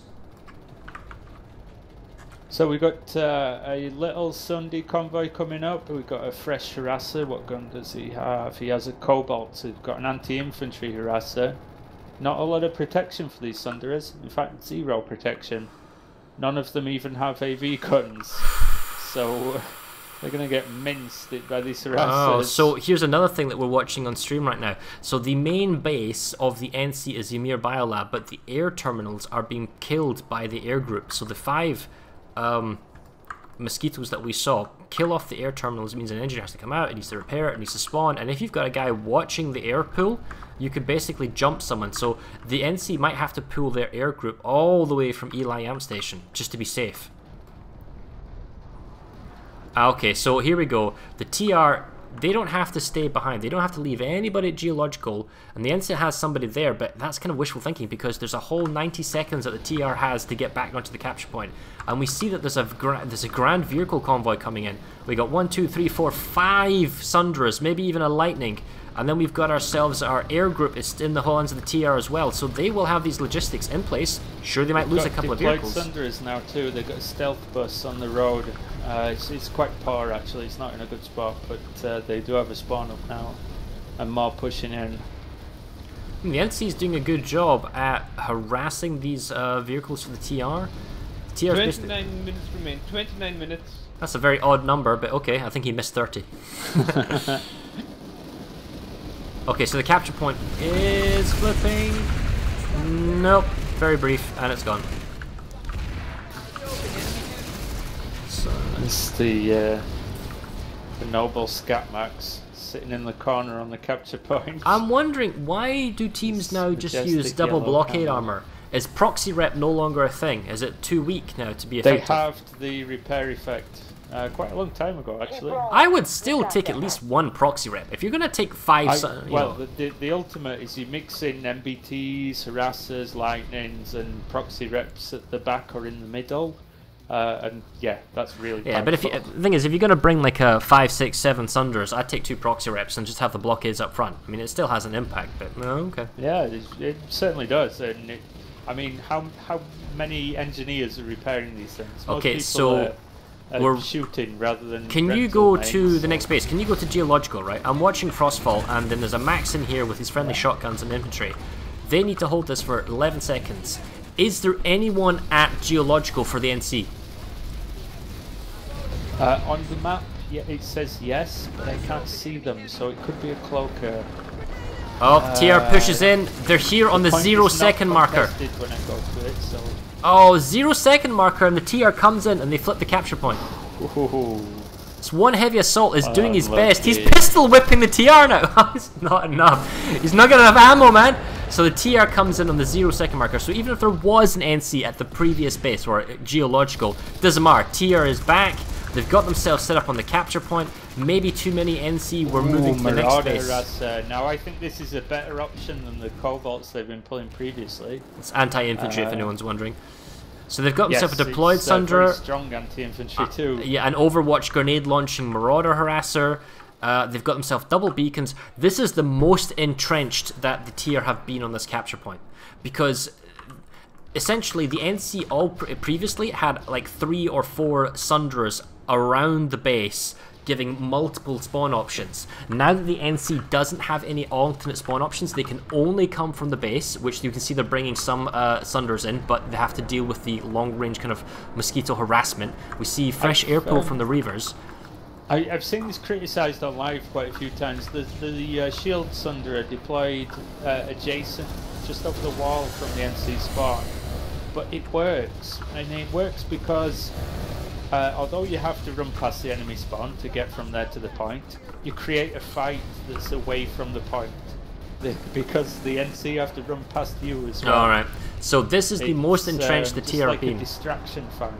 Yeah, this is the TR's best shot right now, and we see the fresh air pool coming in from the NC. They've got the high ground, the Luke, and then on the low ground, on the ground level, we see 3 Sunders with a harasser. So the air group pushes away the mosquitoes. And the infantry push, okay, so the harasser makes a safe place to go across the road. And yes, the maxes are incoming round the radio antenna mast. They don't have an engineer though. I don't have any arguments on why you'd pull a Gorgon Max. I really can't think of a single reason, but he has anyway. He has a Gorgon Max and he hasn't got an engineer. Oh, hello. Maybe shoot the harasser. The heavy above his head as well, I don't know. Top side, looks like the Reavers are in control and they're taking down the spawn options for the TR. Minute 50 to go. I'm not seeing how... Gorgon Max has no support, it's pushing in, it's doing so long. Oh, he's got to finish off that. Gorgon against, yeah, Dual Cycler. It's going to do it, I think. Oh, no, he got grenaded or mined or C4. Close. TR's back in control again, they're getting all their guys pressed up. They get a revive on that Max too, yep, so they're back to 2 Maxes on point. But what's going on outside? We see a beacon. If I can get out of the building, thank you. Beacon, so they're going to get fresh infantry respawns. I'm just going to check their spawns. Do they still have spawns? Hey, they got 1. That's 3 squad beacons. The NC. NC has a deployed Sundra. This is where all the reinforcements are coming in from behind. Tower, yeah. So they've now got a better angle of attack. And they've got a harasser giving them a multiplier to basically get up to the door. And they got, is that a Matic Max? Yes it is, so this is the right way. He can't just charge in though, because he's got to expect there's going to be explosives. He's already on half health. He needs an engineer to back him up. Engineer on him either. He's got to be careful. There he is. He's got his buddy now. That's a grenade. That's a grenade. Oh no, that's a C4. Oh, his buddy died right away. Oh. And he got C4. Yeah. That was a chaos. Oh, but then they got it. Yeah, so they basically overwhelmed the capture point though. TR pushed back to the triple stack, but there's still a lot of them in there, or a number. And I guess they've got beacons. Yeah, but it's now that the NC are on top of your bodies, it's not gonna. No, it's not gonna happen. So the fact is, the NC are now back where they were about 5 minutes ago. They are in the opportunity. They need to do a full 2 minutes 40 before they can move up. What does the TR do? How do they counterpull? That cost both teams a whole lot of nanites. Both teams lost a lot there. So I think we're going to see more infantry for a little while. I think a few of these guys are going to be resourced out. Visual on a hostile Sunder.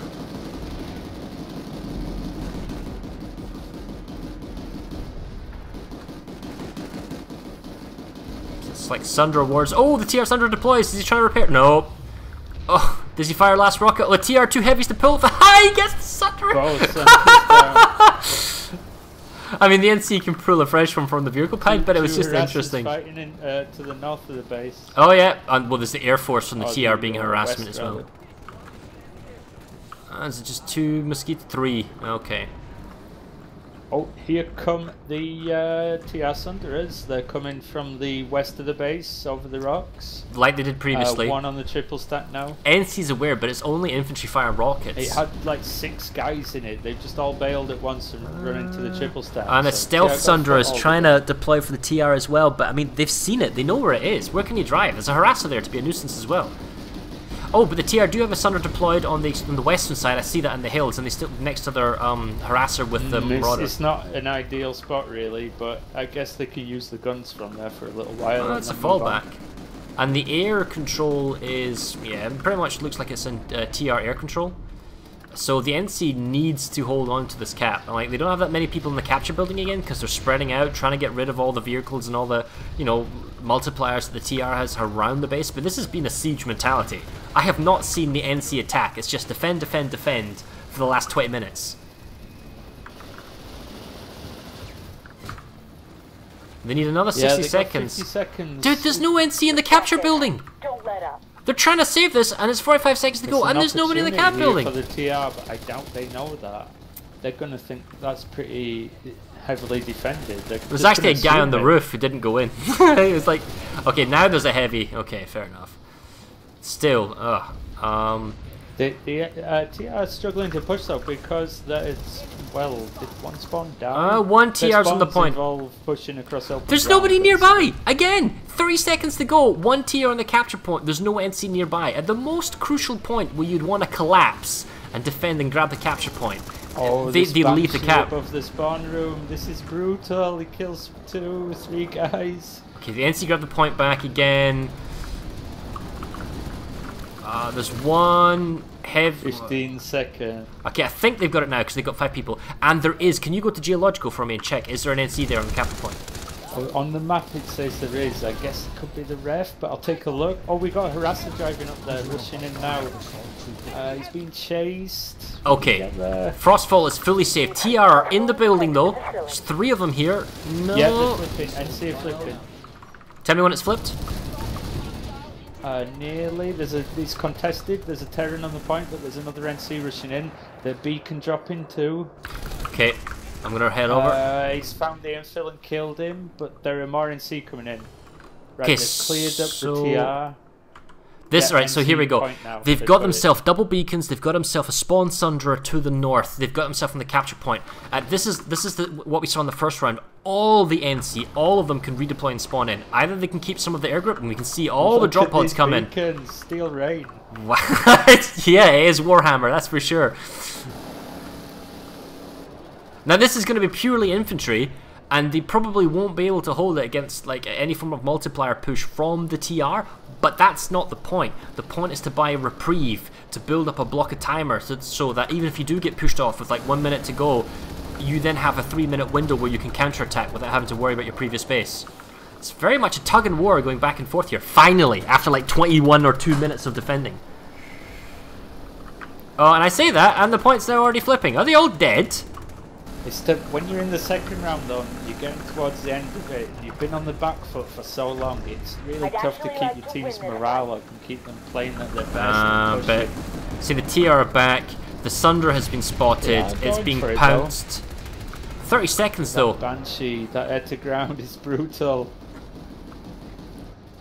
I mean, they're trying to defend the Sunder, but while they're defending the Sunder, they're not going for the capture point. Capture point's 20 seconds. Is there a TR at Frostfall? Oh, looks like there's some people there, even numbers.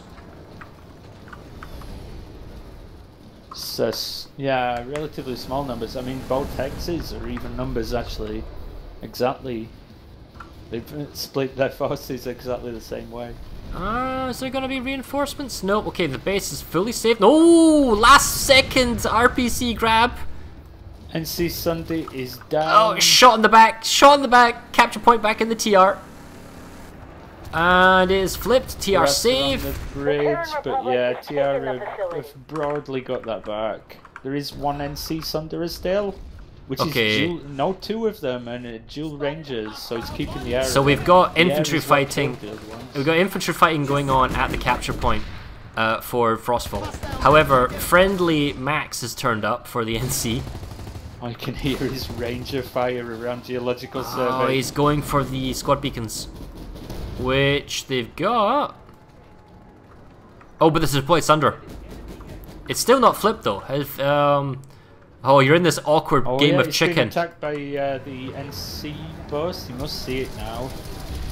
And he does have a Basilisk, so he can damage it. I don't see how the TR Sunder will last. And the NC have got their points safe.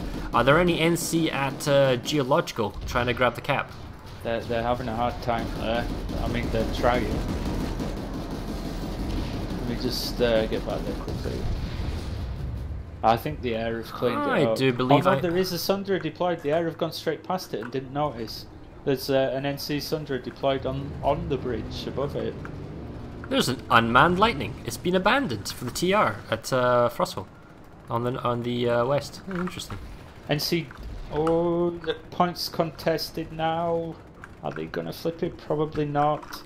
They got a Sunderer right on the point now. Yeah. Oh, but it's being so rocketed. Yeah, but the thing is, I mean, I know they're rushing in to do this, but I like the fact that they've got a deployed Sunder.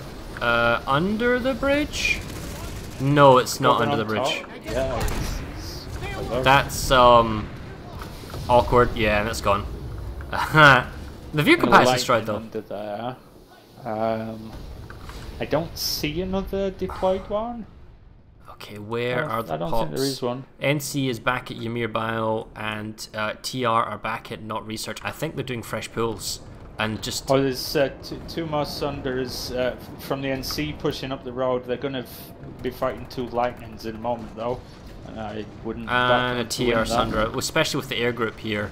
I mean, it's one thing going in piecemeal, one at a time, and it's another thing to go as a group. It's going to be difficult, you know. How many people do you stay behind, defend your base? How many do you tell to push up and create some spawn logistics? Do you try and get someone on the cap? Because both teams are going to have people defending their capture points now. The Marauder Harasser is pushing the capture point here at Frostfall. There are guys in the corners trying to hide from him. Oh, he's had to bail. He's get out live. There's too many Reavers here.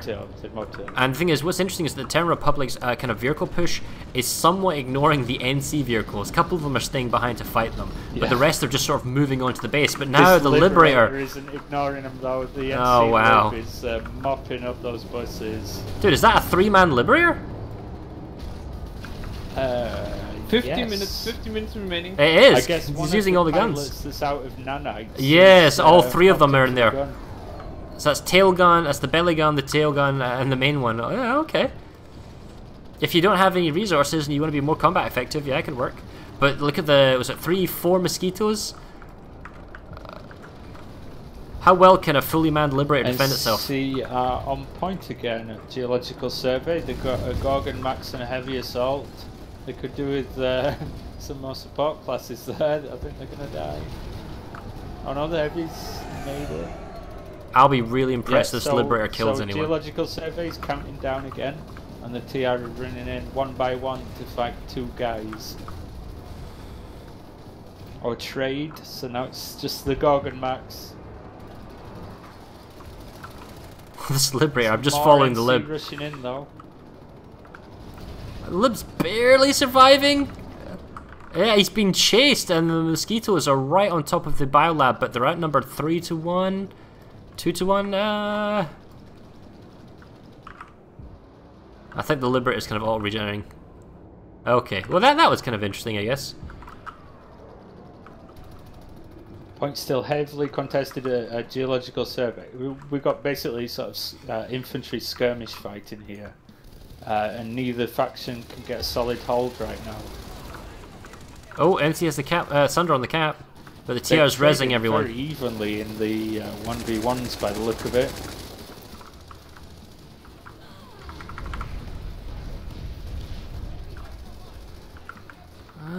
TR's about to save, maybe? Nope, flipping again. Sunder now dies. Yeah, 2 NC Heavy Assault still there. The lack of medic. NG drops down, gets 1 side arm. But he gets shot from the side. Yeah. Okay, so the TR now has it. I don't see any way that the NC can. Wait, that. Yeah, I don't see any way that the NC. Just gonna have a quick look around. I don't see anything else. I did see a stealth Sunder on the road earlier, but I don't know. There is a. Alright, so the Sunder is being attacked. Sunder is detected and it's being shot at by a lightning to the south. I don't see how that can live particularly long. Frostfall, while all this is all going on, is it's a lovely picturesque snow town. Oh wait, never mind. There's TR. We've got an infestation, and there's a stealth Sunder, which we can now see. But it has been marked. There is a flare by the NC. They know exactly where it is. 2 more buses pulled from the NC straight away. They're pulling 1 back on the defensive. It looks like they're going for the stealth bus, but they've got Cobalts, so they can't really. 12 minutes to go. Cobalts again. I think we're going for tiebreaker at this rate. I mean, both teams are trying, but this lane is just looking that way right now. I mean, it would be one hell of a last-ditch push to get a cap through the way things are going. The initial sort of back and forth on the cap front is done. Both teams are just entrenched too much. I mean, they could sneak something through just down to resource starvation, maybe. Both teams have got a lot more infantry right now. They're clearly struggling for nanites. Frostfall Overlook is flipping for TR. Yep, they've got it. It's going to start ticking down. They've got themselves a deployed stealth Sunder. It's marked in smoke, but no one's been able to kill it yet. Oh, that's a smart Sunder. I think he's across the road, the NC firing on the stealth Sunday. Or he's just shooting at the infantry with his Cobalt. We've got a hostile max in the area. This Cobalt harasser on the point for the NC is making life pretty miserable for the TR as they try and push past that fence to the point. They do have a max around there now though. You get in the room? Yeah. Oh! He's been C4. Yeah. Thing is, C4 isn't cheap. That also costs nanites and It resources. does 100. When people are using it to destroy your Sunderer, for example, they actually spend more nanites than they kill. But masks are expensive, but they're like 450 for a max? Yes, so one C4 for a max is a good trade. Well, especially since your capacity reserve is 750. The attackers have been repelled. So the NC have made a full save in Frostfall, and while that's going on, we have Vanu! Vanu is at Geological Survey Camp. I'm guessing that's the admin, perhaps. Well, Still it's lots so of fighting quiet. here, but the TR are just fighting from a disadvantaged position, and they can't do it. The teams are so even. There's so little skill disparity between them. I couldn't pick out which one's better, to be honest. Well, the pressure is, at the moment, more by the TR. TR's applying more pressure slightly. That's the result of their pilots are a little better. But the thing is, the base design... The edge I'm seeing. Yeah, the base design is such that even though you've got a slight edge, it's not enough to overcome natural defender's advantage. I mean, just for people who haven't watched previous matches, most of these games are a whitewash. It's uncommon to have a really close, tight game. We've had a few in the past, it does happen, but not often. So your teams have to be really, well, right, really because close. normally what happens is that there's like some secret sauce. There's something I do better than you can, right? And even though we're very closely matched, if I have like a 5% advantage over you and it's enough to get beyond the defender's advantage of a base, it's a whitewash because I'll take the next base and the next base and the next base because of the way it you works. just snowball it and get stronger and dominate more and more. When you really start winning, it just grows and grows. Because if I'm winning, I'm not That's losing how stuff. Planetside And if I'm not losing stuff, I'm not losing resources, which means I can be more wasteful or more consuming when you try and push, and you get more desperate and you get fewer multipliers, and then you just lose by being ground out. That's not happening here. Both teams are absolutely clawing each other to pieces. Yeah, they're giving it everything, and they're trading one for one pretty much in every area except perhaps the air battle. Well, you say that, but Reavers are over Frostfall, and they're helping take out the TR vehicles. They're repulling and they're doing pretty well, but I would say that the TR have had a little edge there over the course of the game.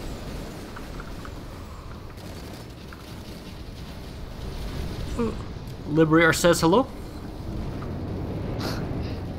I'm just impressed they made that work, to be honest. You don't normally pull a lib, do you? Particularly, I mean, we've used them in the Hydra team in previous matches, but I never saw it work that well in a stream before. But I think it has here. I'm pretty sure he got some of the tanks, and he's certainly killed numerous Sunderers and Harassers. If you've got the pilot for it, it works. I've seen some very skillful lib pilots in the past. I think Kruniak comes to mind from any. And you know, if you're a surgeon with the Liberator, it's like a surgeon with a shotgun. It can work. You just need the right person for the job, though. Yeah, true. Yeah, still got this deployed Sunderer, so the libs had to back off to repair. But surely he's going to kill that. Surely he's going to get it. TR on the smoke. Yeah, okay, so those are heavy rockets on the Sunder, but the thing is, the Sunder's been repaired by the TR, and there's a second one that's now in much closer. The amount of firepower it's about to endure, though. It's got a shredder on, actually. Interesting. Oh, see, I prefer that for Lanesmash because it does good work against the ESFs. It's more odds of hitting something. Yeah, basically. And it's still pretty damn good against vehicles anyway. See, the really skilled guys is like a pilot comes in, does the full nose clip, and then positions his plane so that it falls away and then jumps in the belly gun, then fires the belly gun clip and then regains control of the Liberator. So it's like a one-man wrecking crew. Okay, well the capture point is fully secured. There's nobody here. Are they geological? Is that why? Oh, they are! How did we miss that? How did I not look at the map? 60 seconds have already gone by for the NC. That's why all the fighting's moved over here. Too busy looking at Liberators. Yeah. Another Sunderer pulling up for the NC2. This is a stealth bus. He is about to drive into a load. Surprise! That's a tier Sunderer and a Lightning. What are you doing? Where are you going? You can't get into the base that way. He just went for the run, you know, the rogue kills. Well, this is awkward. One of us is going to have to undeploy and leave. The Reaver is trying to kill the Sunderer. The ASF isn't helping him though. It's going for the Sunday. It should be going for the Lightning first. I can sort of understand the logic there. We don't have a spawn, you don't have a spawn, but the spawns are more important for the blue team. I like what kind of rockets is he using right now? The missiles, the heavy impacting missiles on the Reaver. They're like 1-2 taps. Hornets. Well, capture point. Let me have a look. Yeah, he's got Hornets. 5 minutes remaining. Oh wow. Okay, so I tell you what, red team CoBe are not going to be able to capture the previous base. So this is probably going to a stalemate. Frostfall is not going to fall, and CoBe, you know, once it gets now, we're going to a tiebreaker. Yeah, now we're going to a tiebreaker. There's not enough time for sorry, it's 4 minutes and 30, not 3 minutes and 30. I tell a lie. We still have a minute and. It's essentially the same thing. Yeah, basically the blue team, this would be RSPC, would need to grab the capture point right now and then hold it for a full 4 minutes. They would need divine intervention. Well, did you know the admin accounts have the Cortium gun? You can just fire some really, really big Cortium nodes on the spawn room and then that'll be it. Just trap them in there. Yeah. Well, that is 4 minutes. It's still possible in the next 30 seconds though, but it's unlikely and it looks like we're going to a decider. They are bringing in more vehicles. I don't think they realise the urgency of it. Oh, it's rolled its harasser. No. He's got it back over. And now we're going to a tiebreaker. There's not enough time for the cap. Ooh, third round. It's a long match. And I've got to be honest, I've played that lane in a close game before. I lost the final on it. Is it a neutral base, which is why it will not go through? Yeah, the neutral base is Chimney Rock. Well, that's a facility defended. I mean, in a close game on that lane, you might as well toss it. Oh, there's a Valkyrie! There's a Valkyrie! This is because it's cheaper. This is the first time I've seen it. Dude, he's getting kills with a close air support weapon. The CAS is ridiculous against infantry. It's really good. Did they change that? Because I remember all the guns on the Valkyrie used to be anemically pathetic. They weren't that bad. 3 minutes. CAS is 3 minutes remaining. Decent. It's why Community Smash is also known as Casvalk Smash. I see. Because they don't have any air in it, but did you know Casvalkyries. there used to be a rule, like an overtime rule, in server Smash, and this was done during the merger smashes, and we're going back a while here, where if a capture point was under contention before the game clock ran out, you would play out that base until it got fully saved or fully captured. I do, but I never played in a match where that affected anything. It's not a good idea.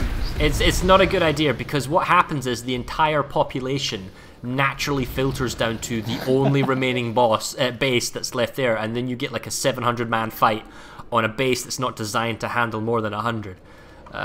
Don't do that. We learn very quickly. But I think both teams realized that we're going to a tiebreaker here.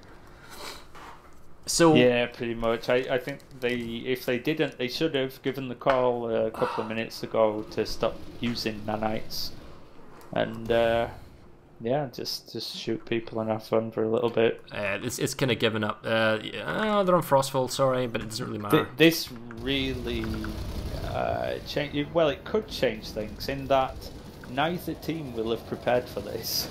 You think? I mean, they just won't have. Probably. They might have a vague plan because that lane is used. They might have like a previous strategy.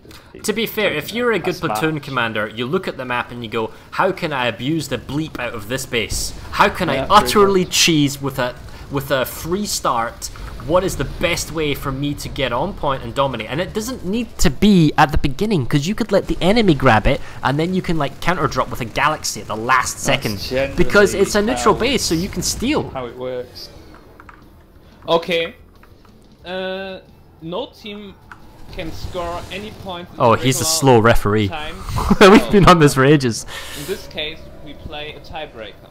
Woo! This means both team captains join the referee channel, and we play one round with the lane 1 Hyoka Tumas, and we need to side. Spawns. Who starts. Okay, so while that's going on, so please, I'm both gonna team captains join the referee channel? Let's go to Amrish and have a look at this lane. So, the way that these fights work on neutral bases, the first 2 minutes are about securing spawns. You may allocate 1 or 2 infantry players to go to the point and get things ticking over, and just try to be a nuisance.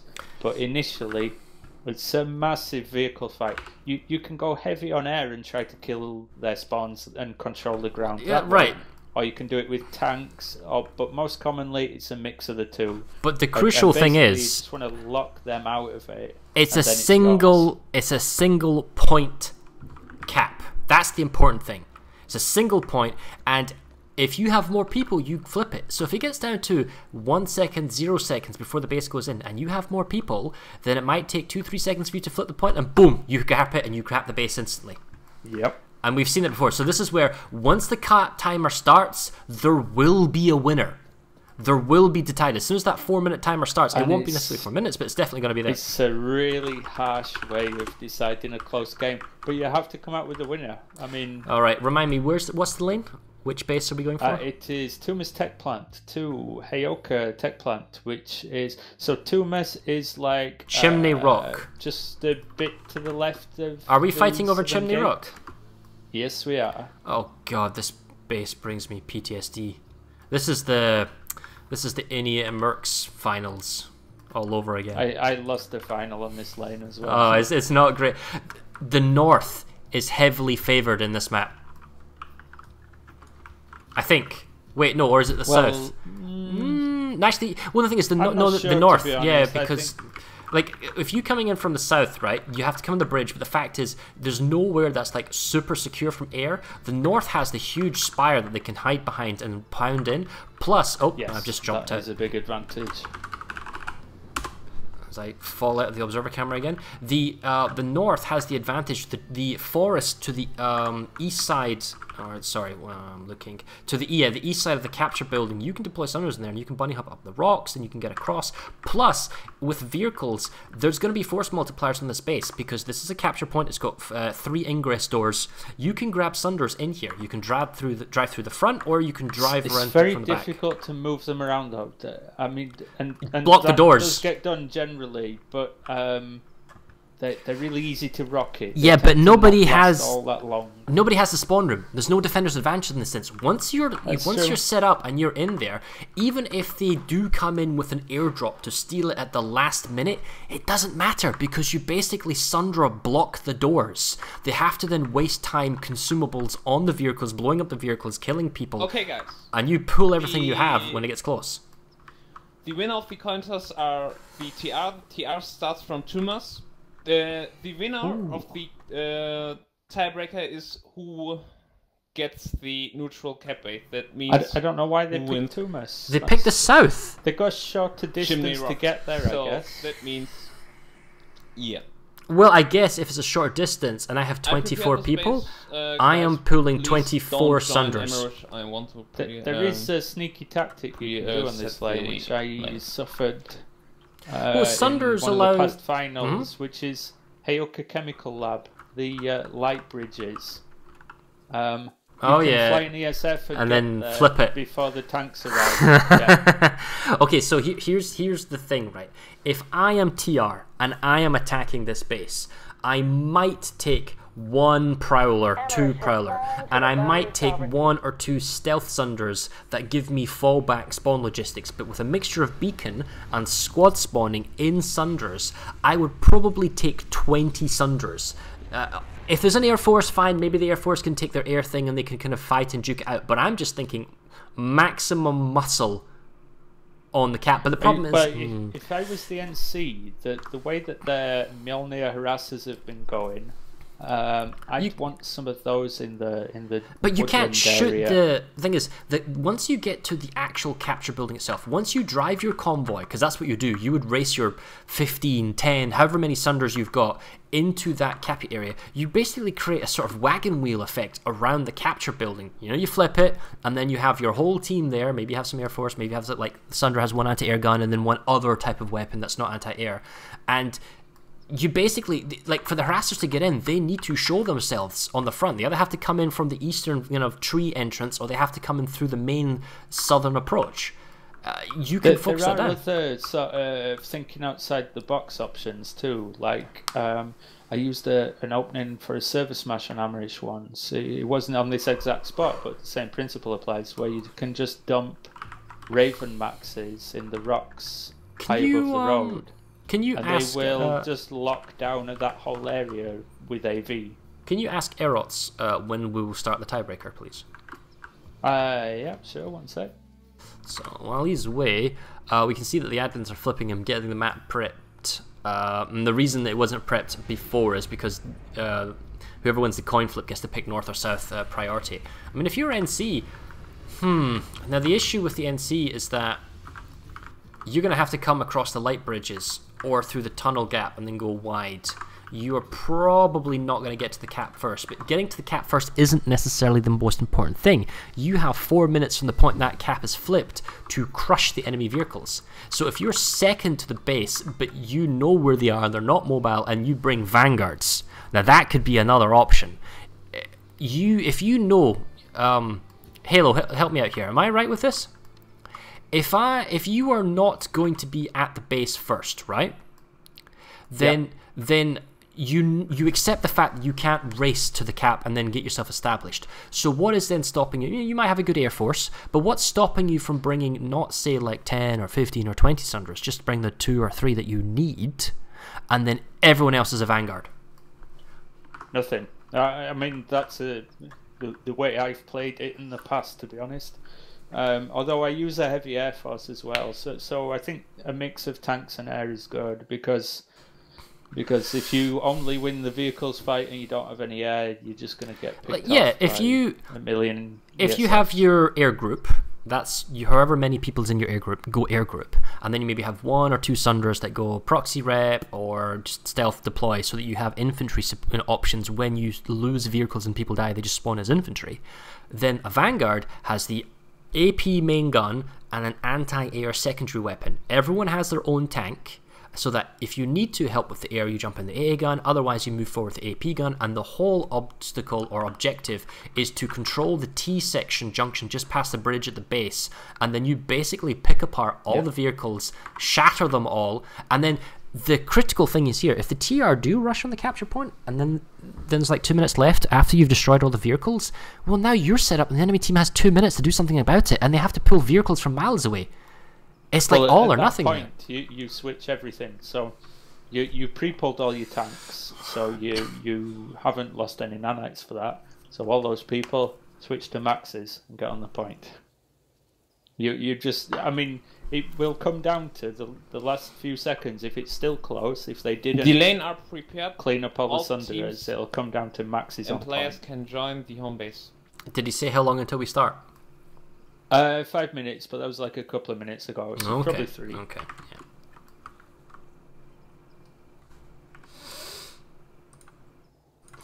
I would say, is there a timer on this? But I'm guessing it's just until the base goes through. Exactly. I think your point about in 3 minutes. The tiebreaker starts in 3 minutes.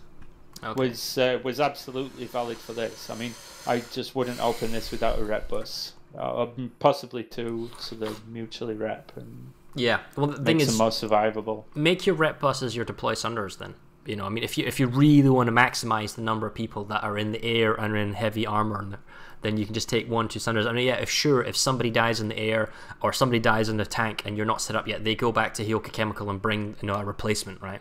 But ultimately, I want to see. I'll be disappointed. I'm fairly certain they're both just going to go massive air control. No one's necessarily going to take the first step to grab the capture point. I think both are going to go massive death ball air, which will disappoint me because I just want to see massive death ball armor fight. I don't think they will, because they don't have the pilots for it. I mean, they might try it, but they'll be putting people in the air that can't fly worth a damn. So why not put them in a tank, which, you know, is easier, and they may have more experience with.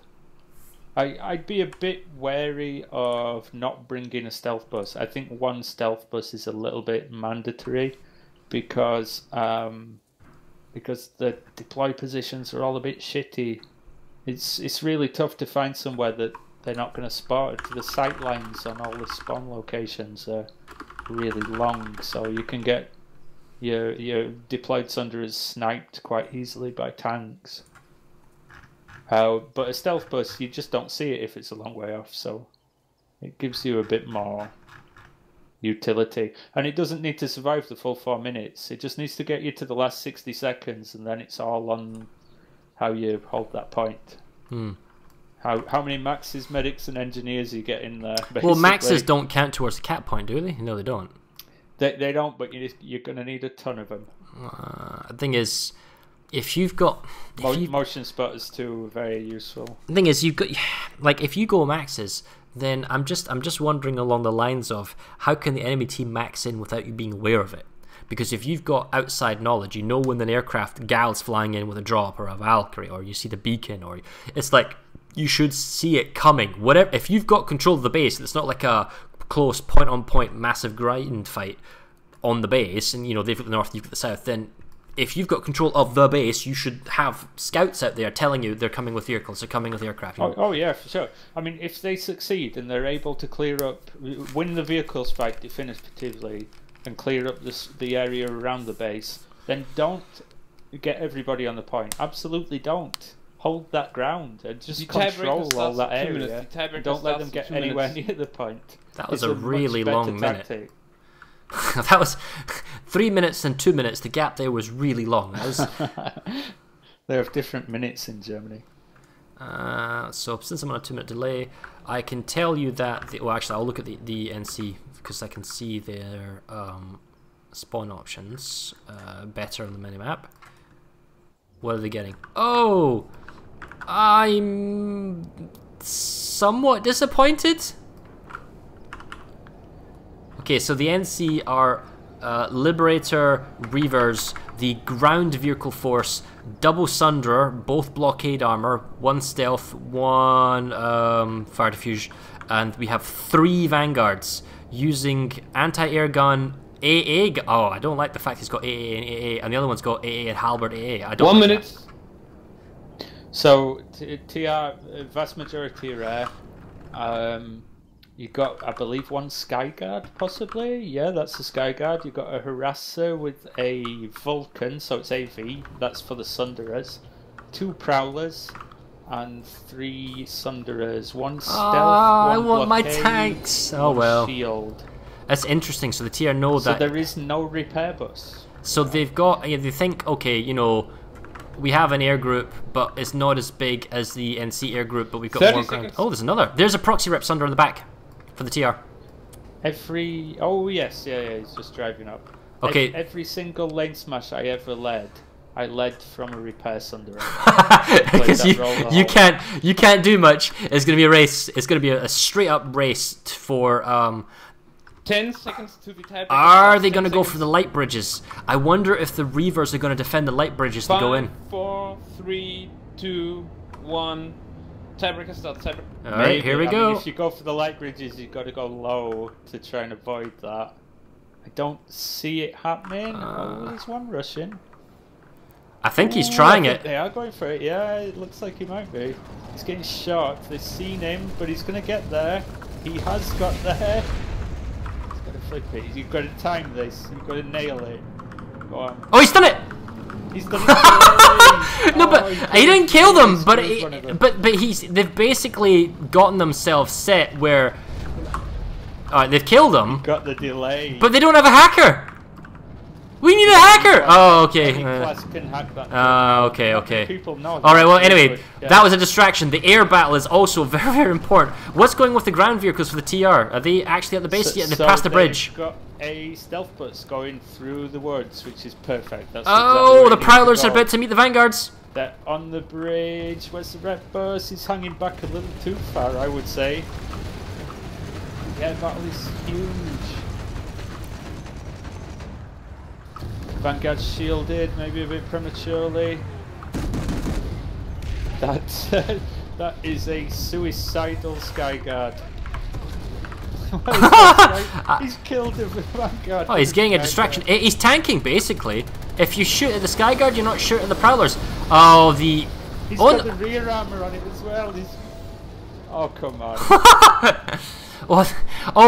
Okay. Thing is, they are still Reavers, but the Reavers are slightly further back. The ESFs are over the point. The NC have themselves a Vanguard and a Sunder set up on the forest side. Yeah, so the Sunder is set up, but it's burning heavily. It needs to get repaired. Oh, it goes down! Still have a deploy bus. It's not good. It's on the ammo tower. Capture point is flipped. It's flipped 20 seconds ago. But it's super light. It's all about the control at the moment outside. So it really doesn't matter about the cap at the moment. That fight just yet. NC's using the hilltop advantage. You know, the large... I think the NC has a slight advantage in ESFs. It's hard to say. I certainly wouldn't re-pull an ESF now. I'd save the nanites for the end. I mean, the TR have still got their Prowlers. They've got themselves their Sunder set up on the base. Close to it. You know what? If the ESFs... Oh, here comes the Lib. He's put some tank buster into one of the Prowlers, but he can't get close enough. He's having to yeah, but if you're NC, your game plan could be, look, hey, don't be suicidal, don't dive in, just, you know, shoot at them, and then we can dive for the cap. Yeah, basically, you're diving in on the capture point at the last minute, but that doesn't look like the case. It looks like the mosquitoes are back. Vanguard is coming up behind the Prowlers now. He's found the deployed bus too. Yeah, but he's one gunner though. I don't see how he can. Like, there's two Sunders here, and there's a Prowler. He's drawn them back though. To create space. If they got nothing else. Mozzie's on his tail as well. I don't think he has no support. There is another deployed Sunderer in the forest woods though. On top of the Prowler though, so they both died. Well, the critical thing is that there's still an air fight going on. No one's got dominant air control. The NC have the woods to the east. They've been spotted, and the mosquitoes are on them. I don't mean Banshee to oblivion. Kieso is using where's the Reavers? I think the ESF, so the mosquitoes are pushing the Reavers back. Okay, they've begun the max pull. The NC in the woodland, they've got it's minute 40. Is that early? Maxes. Like at a certain point, the TR air. Time to go for that. The TR air has to decide: are we going to stay air? Are we going to ground pound? Probably. I'm surprised that nobody's actually done massive multipliers on the cap. Ground pound out some of the maxes on their run in. That would be really valuable now. But at the same time, they have to begin the transition. Oh, Sunder goes down. So the Sunder for the NC's down. Spawn up, stun. Oh, check the corner bridge though. Vanguard comes around the corner. It's a single Vanguard though. Oh, there's a stealth Sunder for the NC on the other side, on the west side of the spawn building. They're bunny hopping over the rocks as well. But we're down to a minute 20. Yep. Now the TR are now pulling in the Sunder, so this is what we were after before. They've got 4 Sunders, although one's burning because the Vanguard's in the tail. They got 3 Sunders basically doing defense around the capture point, but they don't have a close proximity spawn. And see have beacons, I think, on the rocks. So does the TR. So they're shooting down on the point. But the NC has a much more awkward time of getting on. However, that Vanguard is still there. He's got himself a proxy rep, Sunder. He doesn't. Oh, the air's getting him in the rear armor. That's gonna hurt. But he's still alive. He's got a proxy rep. He's got support. There's a TR harasser though. The Sunder 1 is down. Sunder 2 is burning, and it is gone. Burning. Sunder 3, 49 seconds, and it's flipping again for the NCR. The Vanguard is down. point is... Oh, Prowler's coming in from behind, though. Prowler's coming from behind where that Vanguard was. And the ESFs, the Mosquitoes, have got air pounding. There's an NC Sunder now on the capture point. But the NC have the cap, and they have all their pop now. In the capture point, it's just one Max holding off the NC. Down he goes. NC's got it. 30 seconds to go. Yeah, look at the ESFs outside. Well, they have to get out eventually. Oh, there's another TR Sunder right outside. Oh, the TR have control. The Prowler's on the outside. The Sunder is on the outside. The Aircraft are on the outside. The NC are using light assaults to hop over from their Sunder. If the TR knew about the spawn Sunder, the stealth Sunder, they would get it. Oh, but there's too many NC. This is it. They're gonna get it. 5 seconds. RSPC is gonna take it. There's no TR. End of match. Wow. Congratulations to the Frenchies. They win over the Tiebreaker. They just brought their 24 people on the point and they just held it. Both team captains joined the cast and streamer. There was so much domination going in by the TR on the cap point. I know they did so well the first two previous rounds, but the thing is, it's kind of their own fault. There is a stealth Sunder that was giving all the reinforcements. No one followed the trail of bodies going to the flank. If they got rid of the stealth Sunder, that would have killed off some of the reinforcements, maybe. But I think they could have done it even with the Sunder. Yeah. They'd make the call to go for the point just a fraction earlier. Thing is, got more maxes in there. When they said pull the Sunders onto A, right, the 4 or 5 Sunders onto A, I agree with that. That was a good call, and pulling the Sunders in was right. But the Vanguard from behind was absolutely critical to clear that out. Hello, Jeff and Falk. Hello. That was intense. Are you tired? That was freaking hot. The last one just... Damn guys, well played. So, why, now that we see everyone here, can the TR tell us, can CoBe tell us, why did you want to choose Tumas South as your pick for the decider? What did you say? I just unmuted myself. Why did you pick the South spawn? The south side, because first you can delay the enemy by hacking the bridge, and in our opinion it was the easier way to get the Sundies in. En mode connard. Oh, sorry. Friendly stream, my bad. I mean, the thing is, we had till the last 30 seconds we had the complete control of Chimney Rock, and then in the end everything from the French guys came in and they succeeded. And we also made... And I was you're cutting out, mate. So I was theory crafting. I was theory crafting with Halo Spud, and we were saying, you know what would be really good? 10 Prowlers. You know what would be really good? 10 Vanguards. What happened?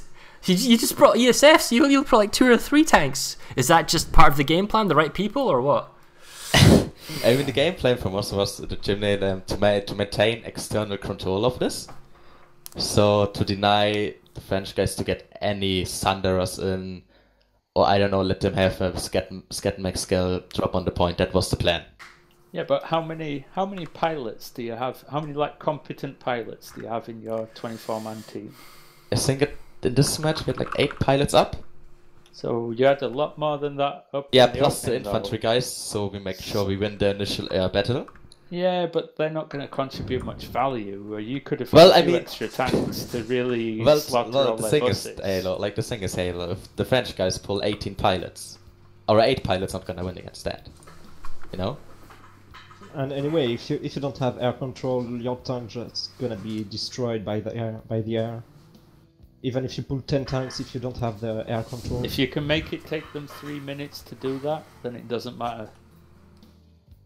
It's all the build up. The whole fight is a build up for the last minute, basically. When it's just chaos on point. Well, that's we did a big mistake in the end. The last 30 seconds we completely we made many mistakes in the end on Chimney.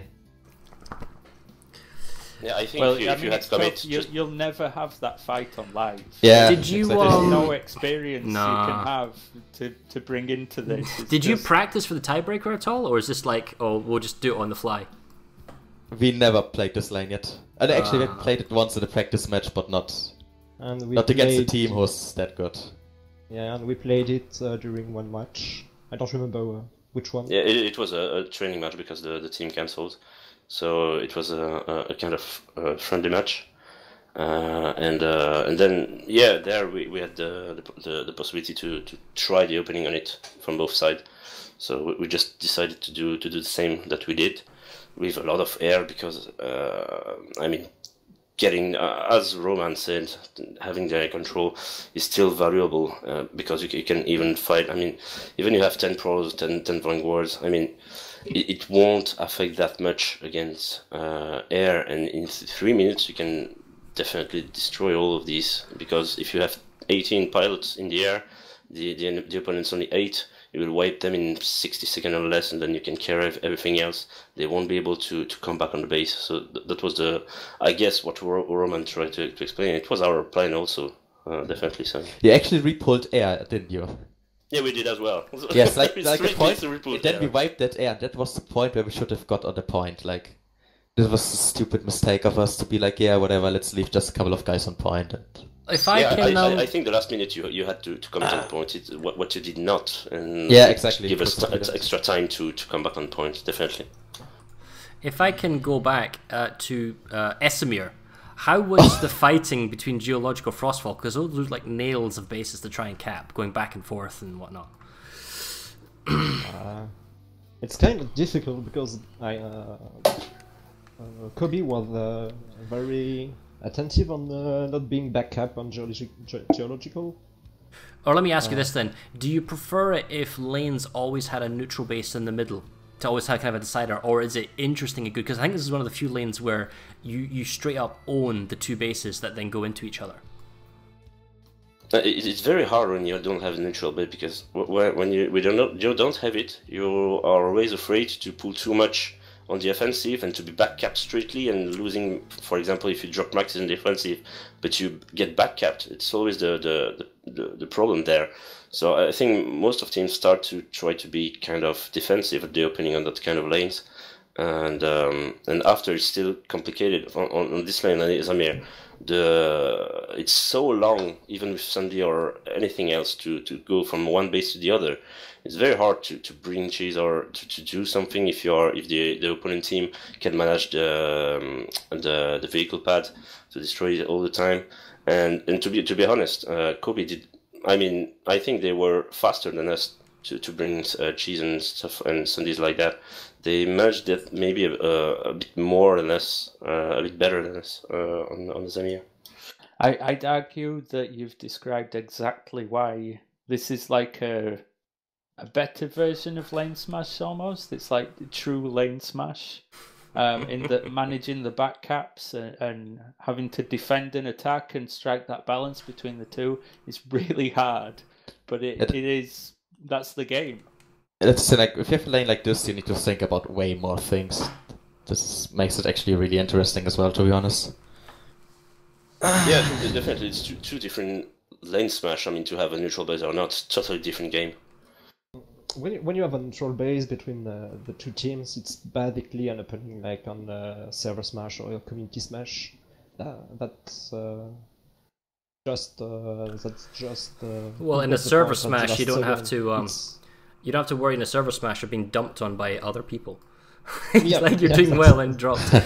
Yeah, that's true. But basically, I use the same strategy than in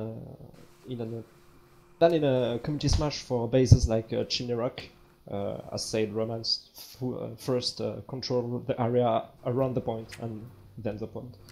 Here you have to, on Esamir, on that lane, you have to both defend your base, try to cap the other one during the opening. But I think the main battle was in the air for this match, because we can't see. I think we'll have to watch back the replay, but I think both teams were pushing when they got the air dominance. Yep, this is what you do, because otherwise we could just get them launched. Yeah, exactly. For example, by a Liberator. That's so long. That's so long to drive from Forceful to Yes. It's terrible, really. So if you don't have air control, you just get killed with your Sandy. Those air fights were great as well. We saw some really big air fights and lots of them as well. That was good to see. It's nice to see a team using a Liberator really effectively as well. Yeah. Gotta say that I think this match was like good advertisement for this format. Gotta say that. Well, I unfortunately have to disappear because it's quite late. Any passing words for the two fantastic teams before I head off and end the stream? I blame Toby for this. Yeah, good luck for the next thing, I guess, for you guys, because you will have to fight Stack for the semi-final, which we are very happy to don't have to fight in the semi-final. Definitely. Yeah, I'm really happy right now. Yeah. Oh man. Yeah, but it was really a great match. Yeah, it was a great match. I really enjoyed playing it. A lot of back and forward. It's just like. I'm sweat, so it means it was pretty intense match. Yeah. But yeah, GG. And, GG, man. For the semi-final. Go. Well, good luck to you guys as well. This was fun. It was like a blast down memory lane, remembering all the times I've done this before. So thank you very much for having me. And I wish you the best of luck in your future games. Thank you. Very well played, guys. Thanks for the game. Right. That is us. That is me. We're done. There may be follow-up Server Smash. Well, there are follow-up Lanesmash games. I was just asked to cast this one for fun, which we did. So, hooray! Will I cast another one? Maybe. If there are any more coming up before Christmas, which I think there are, because he said something about semi-finals, so I can go into that and check it out. If you guys want to see me cast more of these, by all means, leave positive comments for the event organizers in Discord, and they'll ask me to do more. Hooray! Anyway, with that said, myself and Evie will say goodbye, because she needs to go to bed, and I have to go to work tomorrow. Yes. And truth be told, I've been petting her for 2 hours during the whole event, just keeping her calm and entertained. So, next time, until then, goodbye.